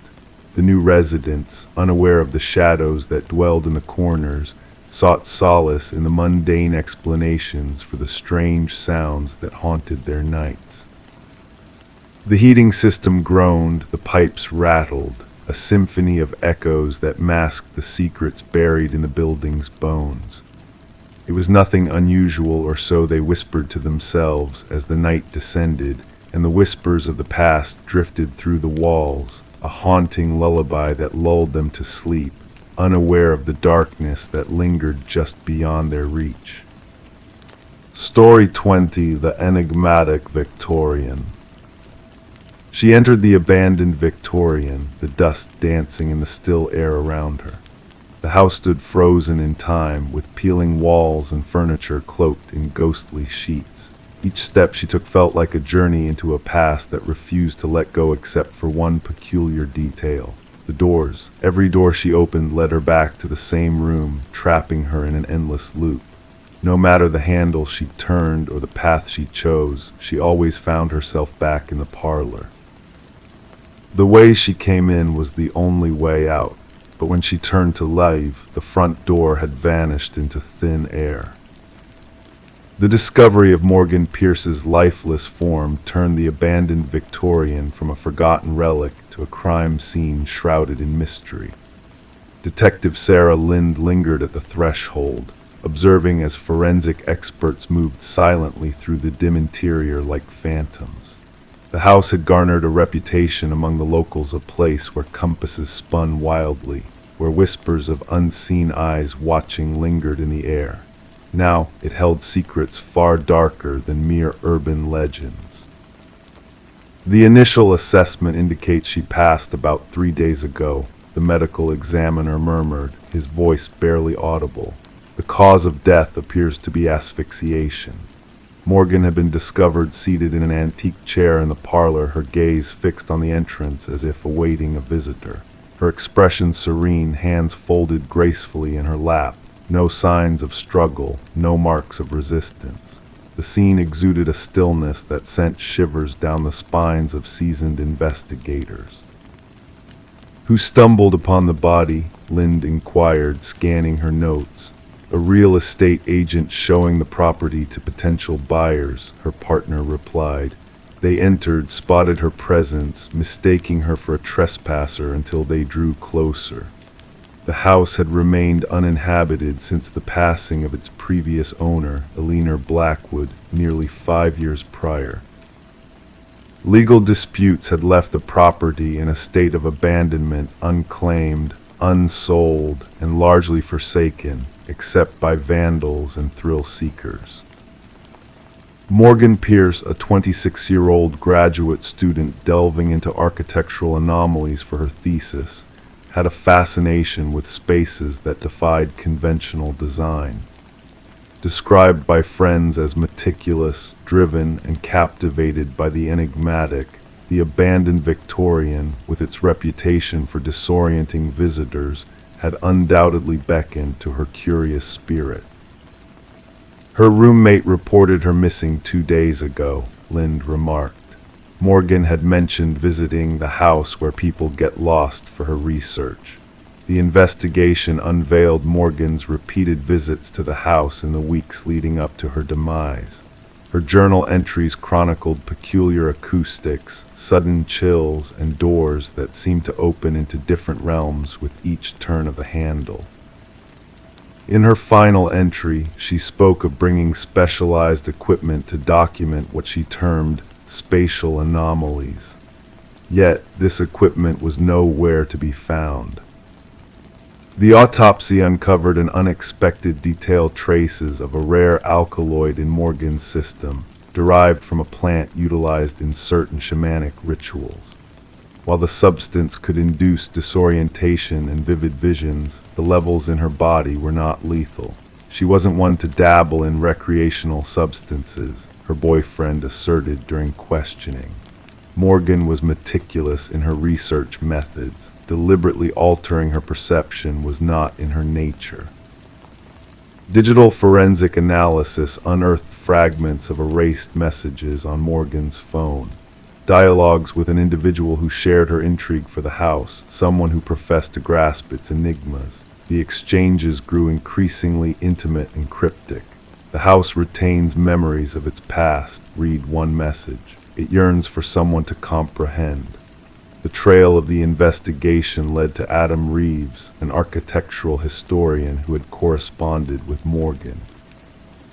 His expertise in rare spatial phenomena had captivated her, and their professional bond had evolved into a personal connection. When questioned, Reeves appeared genuinely grief-stricken by Morgan's untimely passing. "The house possesses a reputation," he disclosed.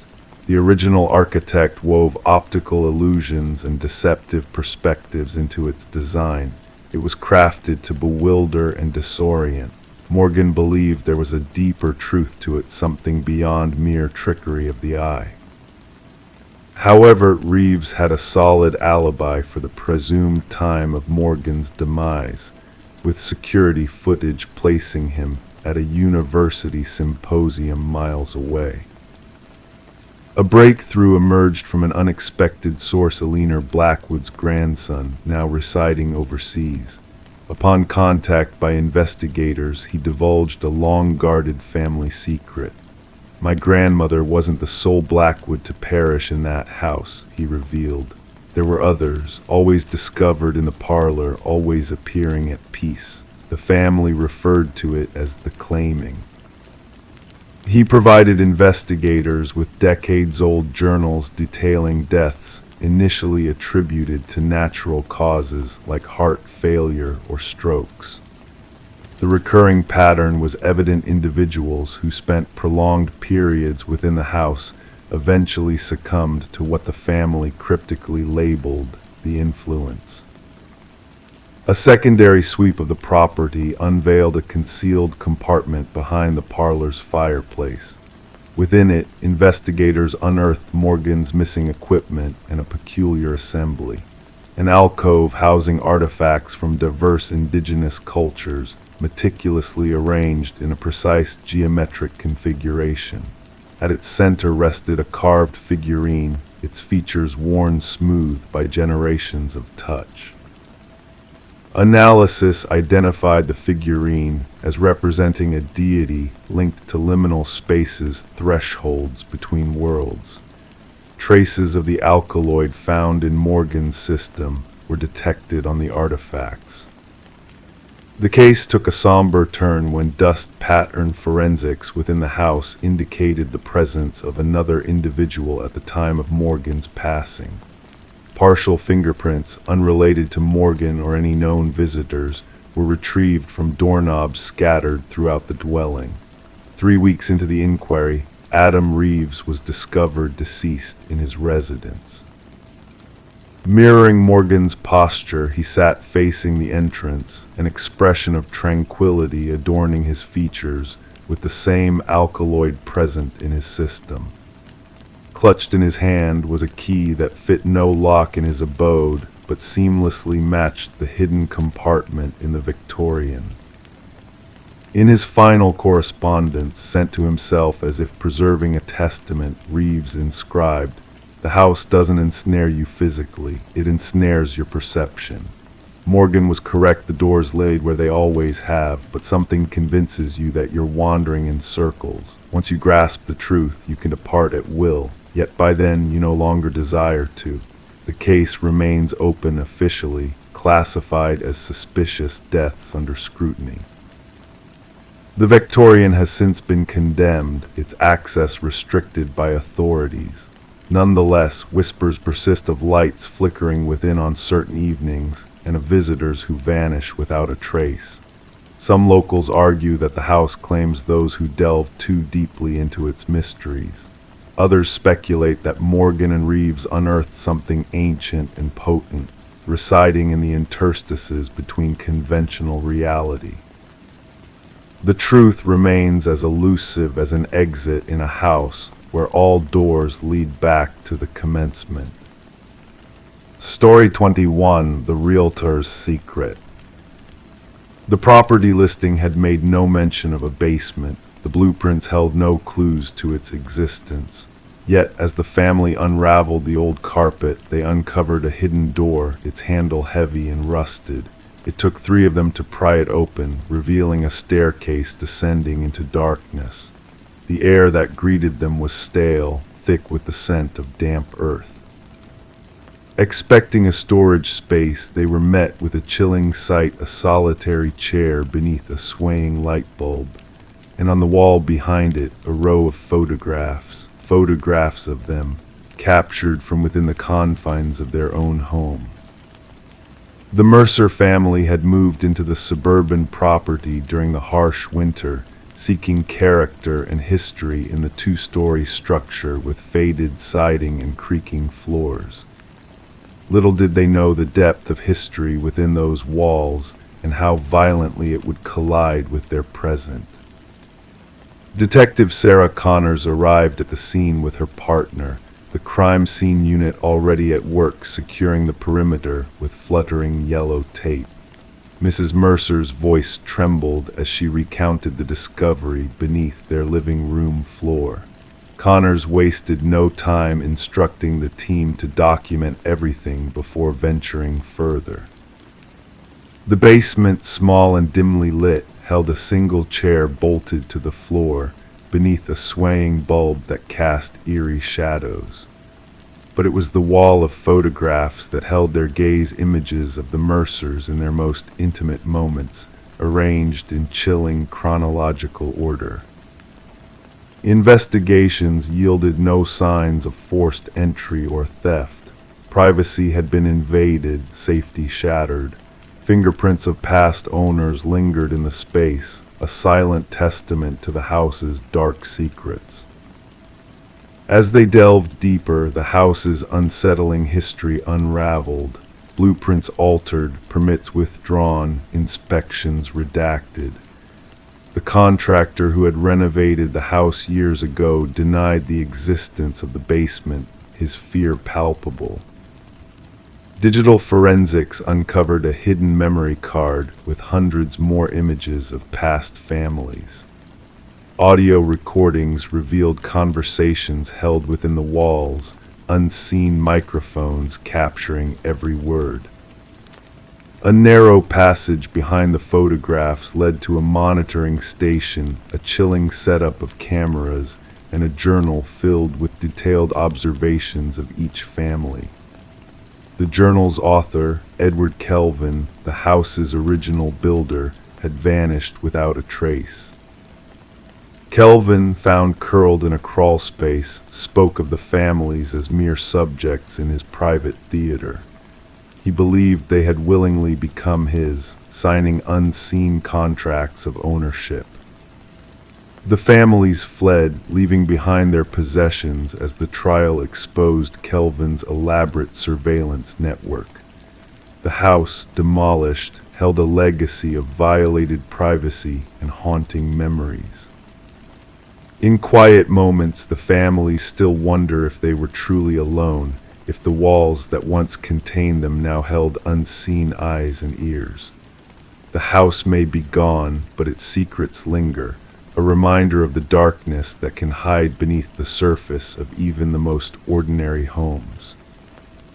Story 22. The ancient box lay hidden under layers of clutter in the attic, a silent witness to the passage of time in the old house. It held a collection of faded Polaroids, capturing moments of joy and togetherness from years long gone. Ordinary scenes of birthdays and family gatherings, innocent snapshots of a bygone era. But as she reached the final photo, a sense of unease began to stir within her.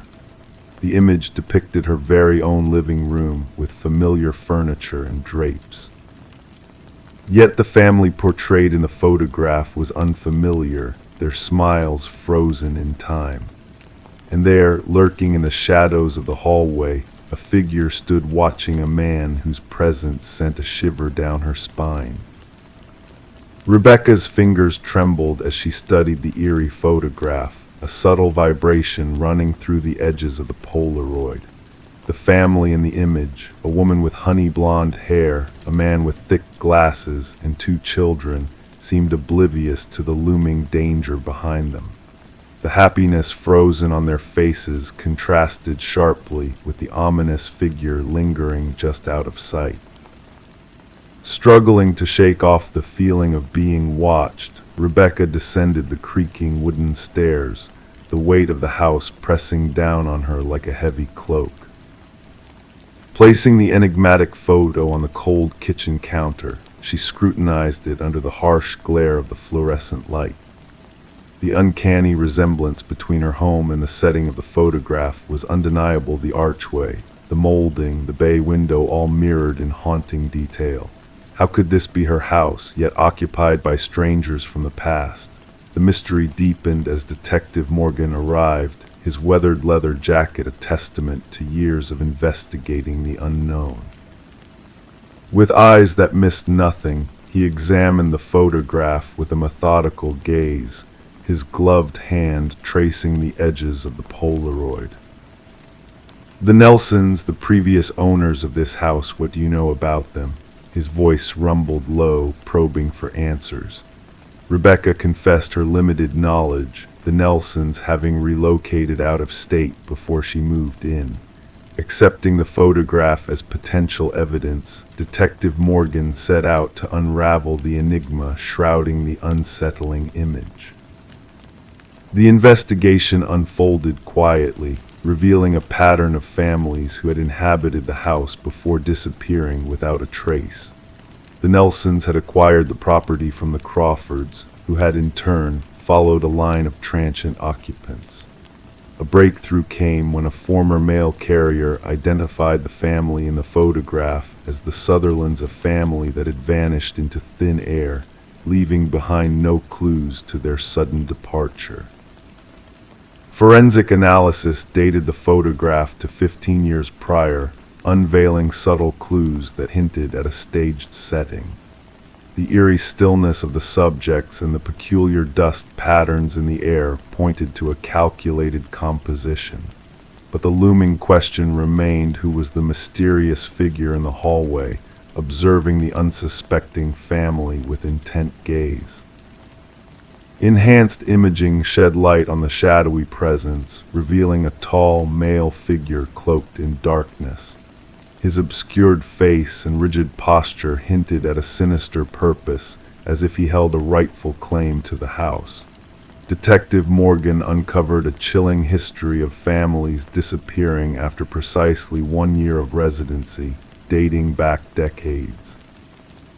A thread of inexplicable vanishings linked to the enigmatic architect, Samuel Whitfield, who had completed the house before meeting a tragic end in a construction accident.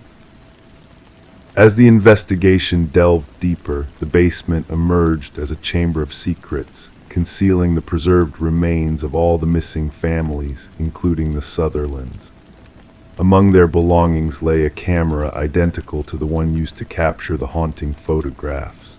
The house, now a crime scene, held the echoes of past inhabitants, their smiles frozen in time, unaware of the sinister figure watching from the shadows. Rebecca, under police protection, found a hidden crawlspace in the attic, revealing a chilling chamber filled with eerie remnants, a cot, photography equipment, and a journal chronicling the lives of the families. The final entry, dated merely days before, hinted at an ominous presence lurking within the walls, observing her every move. Retreating to a hotel, Rebecca's uneasy slumber was shattered by a mysterious call in the dead of night, a haunting silence followed by the mechanical click of a Polaroid camera, capturing her fear in a single frame. The enigma of Samuel Whitfield persisted, his whereabouts unknown, his legacy a trail of vanished families and chilling photographs. The house now stood empty, a silent sentinel guarding its dark secrets from prying eyes. The truth of the man in the photograph remained elusive, his presence a spectral mystery haunting those who dared to seek answers. And as new families settled into new homes, shadows danced in the corners, whispers of a past that refused to be forgotten. In the quiet obscurity of unseen watchers, the chilling legacy of Samuel Whitfield lived on, a ghostly presence in the realm of the unknown. Story 23. The ancient library faced its imminent demise, the workers making swift progress until a serendipitous stumble revealed a hidden latch within a dusty bookshelf. With a hushed click, the shelf swung open, unveiling a narrow passageway leading to a concealed chamber. The air within was heavy, a time capsule untouched by human hands for decades. Within the empty room sat a solitary chair firmly bolted to the floor, and etched repeatedly on the walls, a haunting message echoed, "I am still here." The construction foreman swiftly alerted the authorities, turning what started as a routine demolition into a chilling enigma. Detective Morgan Walsh, a seasoned investigator with 2 decades of experience, stood at the threshold with his flashlight piercing the shadows, illuminating the cryptic words that adorned the walls. "Secure the area," Walsh commanded the officers, his voice resonating in the confined space. "No one disturbs a thing until the forensics team arrives." The library's history painted a captivating backdrop. Once owned by the esteemed Harrington family, the building was gifted to the public following the mysterious disappearance of their daughter, Rebecca.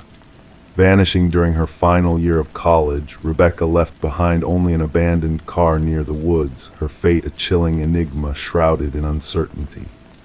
Despite extensive searches and investigations, the truth remained elusive, her family steadfast in their belief that something far more sinister had occurred. As forensic experts combed through the hidden room, they unearthed traces of hair and fibers embedded in the ancient chair. The scratch marks on the walls harbored minute remnants of blood and skin cells beneath layers of dust, suggesting a young female presence. This chair was designed for restraint, the forensic analyst observed, pointing to the weathered leather straps and bolt holes. Whoever was held here fought fiercely. Walsh mobilized a team to delve into the enigmatic history of the Harrington family. The timing of the library's donation gnawed at him, occurring mere weeks after Rebecca's disappearance, a peculiar coincidence that now bore ominous significance. Further inquiries unveiled an unsettling revelation. The contractor who installed the bookshelf concealing the hidden chamber had exclusive ties to Maxwell Harrington, Rebecca's uncle and the patriarch of the family. Financial records hinted at exorbitant payments to the contractor, far beyond standard renovation expenses. Former library staff expressed shock at the revelation, unaware of the clandestine space's existence. One elderly librarian recounted Maxwell's prolonged solitary visits to that area after hours, his insistence on preserving its historical integrity. Maxwell always demanded that section remain untouched, she recounted to the investigators, assuming his interest stemmed from a love of history and tradition. The investigation took a harrowing turn when DNA analysis confirmed the genetic material in the hidden room matched samples from Rebecca's hairbrush recovered from her old bedroom. The grim timeline unfolded with chilling clarity. Rebecca had not fled, but had been imprisoned behind the bookshelf, potentially by a member of her own family. With a warrant in hand, detectives scoured the Harrington estate, unearthing a leather-bound journal concealed in a secret compartment of Maxwell's study. The journal chronicled months of disturbing entries, detailing Maxwell's twisted fixation on his niece. The final entry sent shivers down their spines. She threatened to expose everything. "I cannot allow that. The room will keep her until she sees reason." Maxwell, now residing in a coastal retirement community, maintained a veneer of innocence during questioning, dismissing the hidden room as a mere architectural oddity. However, when confronted with the damning evidence, his fa-deck crumbled. "She was a threat to everything," he confessed tonelessly. "Rebecca uncovered my embezzlement from the family foundation. The family name was paramount. I couldn't let her tarnish it." Maxwell's admission unveiled a nightmarish truth. He had lured Rebecca to the library, subdued her, and locked her away in the secret chamber, intending to silence her indefinitely. But his sinister plan unraveled when Rebecca attempted to escape during one of his visits, leading to a fatal confrontation. "I panicked," Maxwell revealed in his chilling confession. I buried her beneath the room's floorboards and sealed it shut, then donated the building to ensure no one would ever disturb that section. Ground-penetrating radar confirmed the presence of human remains beneath the hidden room's floor. Subsequent excavation unearthed Rebecca's skeletal remains, adorned with the silver bracelet her parents had gifted her on her 20th birthday. The Harrington family bore witness to Maxwell's sentencing, a somber acknowledgement of justice finally served. Rebecca's mother clutched the retrieved bracelet, a poignant memento of her beloved daughter. The library's demolition was indefinitely halted, transforming into a site of commemoration and remembrance. Locals left flowers at the entrance, paying homage to a life unjustly cut short and a truth concealed behind a bookshelf patiently awaiting discovery. In a heart-rending irony, Rebecca's desperate message on the walls, "I am still here," ensured her eternal presence, a poignant reminder that justice, though delayed, ultimately prevails in the end. Story 24. Once upon a time, there was a flicker, a mere blip in the baby monitor's transmission. The mother brushed it off as a technical glitch, attributing it to interference. But then the audio crackled and a soft voice whispered, "SHHH, go back to sleep." A chill ran down her spine, freezing her in place. With a pounding heart, she dashed to her son's room, only to find the crib empty. The window remained shut, the door securely locked. The only peculiar sight was a stuffed rabbit lying on the floor, its dark, glassy eyes fixed on her. Rebecca's scream pierced the night, raw with fear and desperation. Startled neighbors called for help, and soon emergency services arrived. They found Rebecca cradling the rabbit, lost in a trance on the nursery floor. Her 4-month-old baby, Samuel, had vanished without a trace. The investigation began, but leads were scarce. No forced entry, no security breaches. The baby monitor footage displayed nothing out of the ordinary except for that haunting voice and static interference. How could someone sneak in, take a child, and leave without a trace except for a misplaced toy? Suspicion fell on Rebecca. Her husband, Daniel, was away on business, their strained marriage under scrutiny since Samuel's arrival. Medical records hinted at postpartum struggles. Detectives found Rebecca eerily composed, considering the circumstances, a mother so calm after losing her child. Whispers spread through the community, casting shadows on the bereaved mother. Then a clue emerged. Microscopic fibers on the nursery windowsill, foreign to the household, hinted at an intruder's entry from outside. The focus shifted to a skilled climber, possibly using a rare rope. Surveillance footage revealed a shadowy figure lurking nearby. A footprint linked to military-grade boots deepened the mystery. Daniel returned, bewildered, his hands bearing unusual calluses from rock climbing, a newfound hobby. Financial secrets surfaced, life insurance on Samuel, mysterious calls, a second family unbeknownst to Rebecca. The investigation unraveled a tangled web. Digital forensics uncovered a hacked baby monitor, manipulated to deceive. The voice didn't originate from the nursery, but from afar, transmitted to Rebecca's receiver. Tracking the intrusion led to a chilling discovery in a hidden basement. Samuel, alive in the care of Elaine, a woman from Daniel's past. Elaine, haunted by past loss, orchestrated the abduction to claim what she believed was rightfully hers. Daniel denied involvement, but evidence painted a different truth. Climbing gear, incriminating messages, and damning fibers linked him to the crime.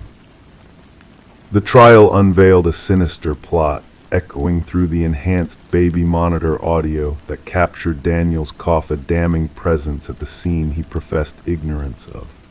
Justice was swift as the jury delivered maximum sentences to Daniel and Elaine for their heinous deeds. Rebecca and Samuel sought solace in a new life, far from the shadows of the past.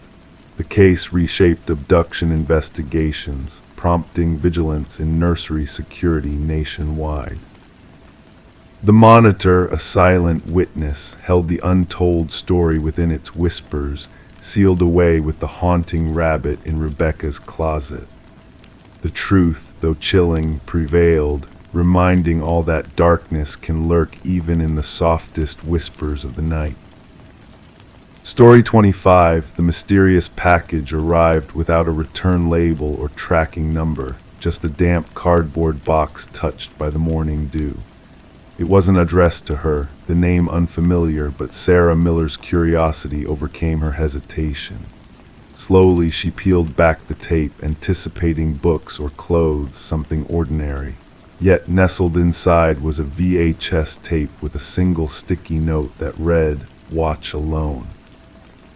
Sarah held the black plastic cassette in her hands, feeling its weight, sensing a forbidden gravity within. Her fingers traced the tape's worn edges, the imperfections on its surface. The handwritten note bore urgency, each stroke pressed with intention. Meanwhile, the suburban neighborhood hummed with its usual rhythm, a distant dog's bark, children's laughter, the drone of a lawnmower painting the morning air. Bringing the package inside, doubt clouded Sarah's mind as she examined the unfamiliar name, Daniel Whitaker. 4 years in the house, yet she had never heard of him. The previous occupants, the Johnsons, had left no trace of someone by that name. Despite her unease, the tape beckoned a mystery wrapped in darkness. Against her instincts, Sarah inserted the tape into her old VCR. Static danced on the screen before sharpening into focus a dimly lit room, a man seated in shadow. "My name is Daniel Whitaker," his voice steady, revealing weariness in his eyes. "If you're watching this, someone found you, they'll find me too." His story unfolded, denying the accusations of murder, exposing a web of deception that ensnared him. Detective Eliza Ramirez faced a puzzle as she studied the VHS tapes, each bearing Whitaker's plea. The case of Catherine Walsh's murder seemed straightforward until these tapes emerged, casting shadows of doubt on the official narrative. Ramirez delved deeper, uncovering Walsh's involvement in a whistleblower case against PharmaCorp, a pharmaceutical giant with dark secrets. As the investigation twisted, Sarah received a second package, documents that validated Walsh's claims, exposing the corruption within PharmaCorp. Ramirez connected the dots, tracing Whitaker's path of discovery. He had stumbled upon the truth, unwittingly becoming a pawn in a game of power and deceit. The breakthrough came when Sarah noticed a crucial detail in the tape, a reflection that led them to a storage unit holding the key to the conspiracy. Justice unfolded quietly, through meticulous evidence gathering that shattered the lies crafted by those in power. Executives fell, the truth prevailed, and Daniel Whitaker emerged from the shadows, a changed man. Standing on Sarah's porch, he shared a moment of quiet reflection with her. "The algorithm chose you," he explained, the weight of their shared experience hanging between them. In the end, the wrong address had led to the right person, unraveling a tale of justice and manipulation. The VHS tapes, now evidence of a hidden truth, served as a reminder that sometimes the most unexpected packages carry the answers we seek, waiting for those brave enough to uncover them. Story 26, the hotel appeared worn, a relic of a bygone era, a place transient guests passed through with haste. The receptionist handed her the key with a cryptic glance. "Just avoid the final door on the left," he murmured mysteriously. Intrigue stirred within her. Later that evening, navigating the dimly illuminated corridor, she found herself standing before it. The doorknob felt icy to the touch. Superficially, the door resembled the others until she pressed her ear against it. From the other side, a presence exhaled. Detective Morgan Reed, weary-eyed, stooped under the yellow tape marking the crime scene entrance. The stench greeted her first sharp and tangy, a scent all too familiar. Blood had seeped into the threadbare carpet, melding with its murky design. The room told conflicting tales, a spotless bathroom, an undisturbed bed, and amidst them the ghastly sight. A young woman lay sprawled on the floor, her golden locks splayed like a halo, her lifeless gaze fixed on the ceiling, frozen in a silent scream. Reed knelt beside the victim, cautious not to disturb the evidence markers scattered around. Third one this year, the forensic expert stated impassively, photographing the scene meticulously. Same modus operandi as the previous cases. Reed nodded in silence. The victim adorned herself in elegant attire, a stark contrast to the shabby motel. A designer handbag lay open on the nightstand, contents untouched. This wasn't a crime of theft. Another motive drove the killer. The hotel manager lingered anxiously at the threshold, his complexion pallid. She checked in alone, paid in cash. I never imagined. His voice faltered. The maid discovered her during routine cleaning. Reed scrutinized the room anew. No signs of forced entry. No defensive wounds on the victim. She had willingly allowed her assailant in, or perhaps already knew them. Back at the precinct, Reed pinned up photographs on the board. 3 women resembling each other, found in rundown motels. Speculations arose in the press. Whispers of a serial predator circulated the town. The autopsy report is in, Detective Hayes announced, dropping a file on Reed's desk. Death by manual strangulation. No DNA under the victim's nails. No signs of sexual assault. Reed furrowed her brow. This wasn't a random attack. It bore a personal vendetta. Days merged into nights as the investigation escalated. Surveillance footage from the hotel revealed nothing of significance. The victim, identified as Elaine Werner, was a meticulous financial analyst with no apparent adversaries. Her acquaintances described her as cautious, thorough. Staying at such a place seemed out of character for her. A breakthrough emerged during Reed's conversation with Werner's sister. She mentioned a man she was involved with, the sister divulged, hands trembling around her cup. A colleague from work, she was secretive about it, hinted that he was married. Reed lined in. Did she mention a name? Just see, that's all she said. The focus shifted to Werner's workplace. Co-workers depicted her as reserved, professional. None were privy to her personal affairs. However, a business card hidden in Werner's desk calendar led Reed to Charles Emerson, the senior vice president. Emerson maintained a composed facade during questioning, concerned, cooperative, keeping a calculated distance. His alibi seemed airtight, a dinner with his spouse and another couple, yet something in his demeanor unsettled Reed. Did you have any personal relationship with Elaine Werner? Reed inquired casually. A fleeting expression crossed Emerson's face, imperceptible to most. Strictly professional. Later that week, partial fingerprints from Werner's bag were a match to Emerson.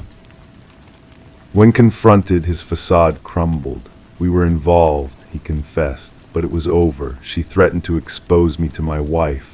Was that enough reason to kill her? Reed probed. Emerson's gaze hardened. I never set foot in that motel. Nevertheless, hotel records contradicted his claim. A credit card transaction for the adjoining room paid through a corporate card linked to Emerson's company. Upon searching that room, a concealed camera was uncovered in the shared vent. The evidence stacked against him. Fibers from Emerson's distinctive suit matched those found on Werner. His DNA lingered on a water glass in her room. Examination of his home computer unveiled recordings of the prior victims. A pattern emerged. Emerson targeted women resembling his spouse in her youth. He lured them to specific motels, always selecting the room adjacent to the last door on the left, equipped with surveillance apparatus.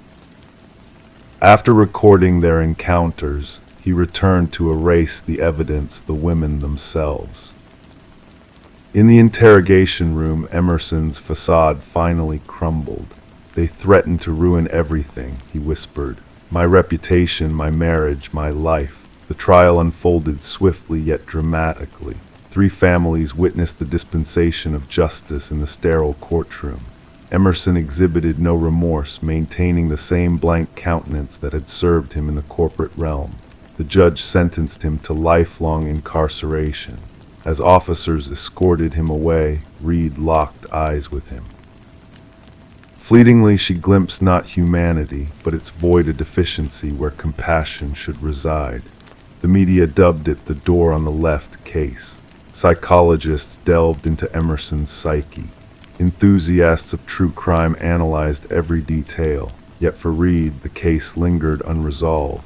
Occasionally, while traversing hotel corridors, she found herself tallying doors, pondering the enigmas that lay beyond them. In the evidence repository, secluded from public scrutiny, 3 identical motel keys rest tagged and logged, tangible reminders that certain doors, once opened, can never be shut again. Story 27. In the stillness of the night, a mysterious package arrived in the mail, wrapped in a plain envelope devoid of any return address. Within it lay a single brass key, bearing the marks of time's gentle caress. The homeowner, Sarah Miller, puzzled over its unfamiliarity, yet a strange sense of déjà vu lingered in her mind. As she tried the key in every lock within her home, a sense of foreboding grew within her. None of the locks yielded to its touch. It belonged to no door she owned. Perplexed, she placed the key on her coffee table, and in that moment the silence was shattered by the unexpected chiming of the old grandfather clock in the hallway, its sound echoing hollowly despite being long broken. Sarah, shaken by the inexplicable occurrence, sought the counsel of the authorities. What began as a simple tale of an enigmatic key soon spiraled into a harrowing tale of darkness that lurked beneath the tranquil facade of their quiet suburban neighborhood.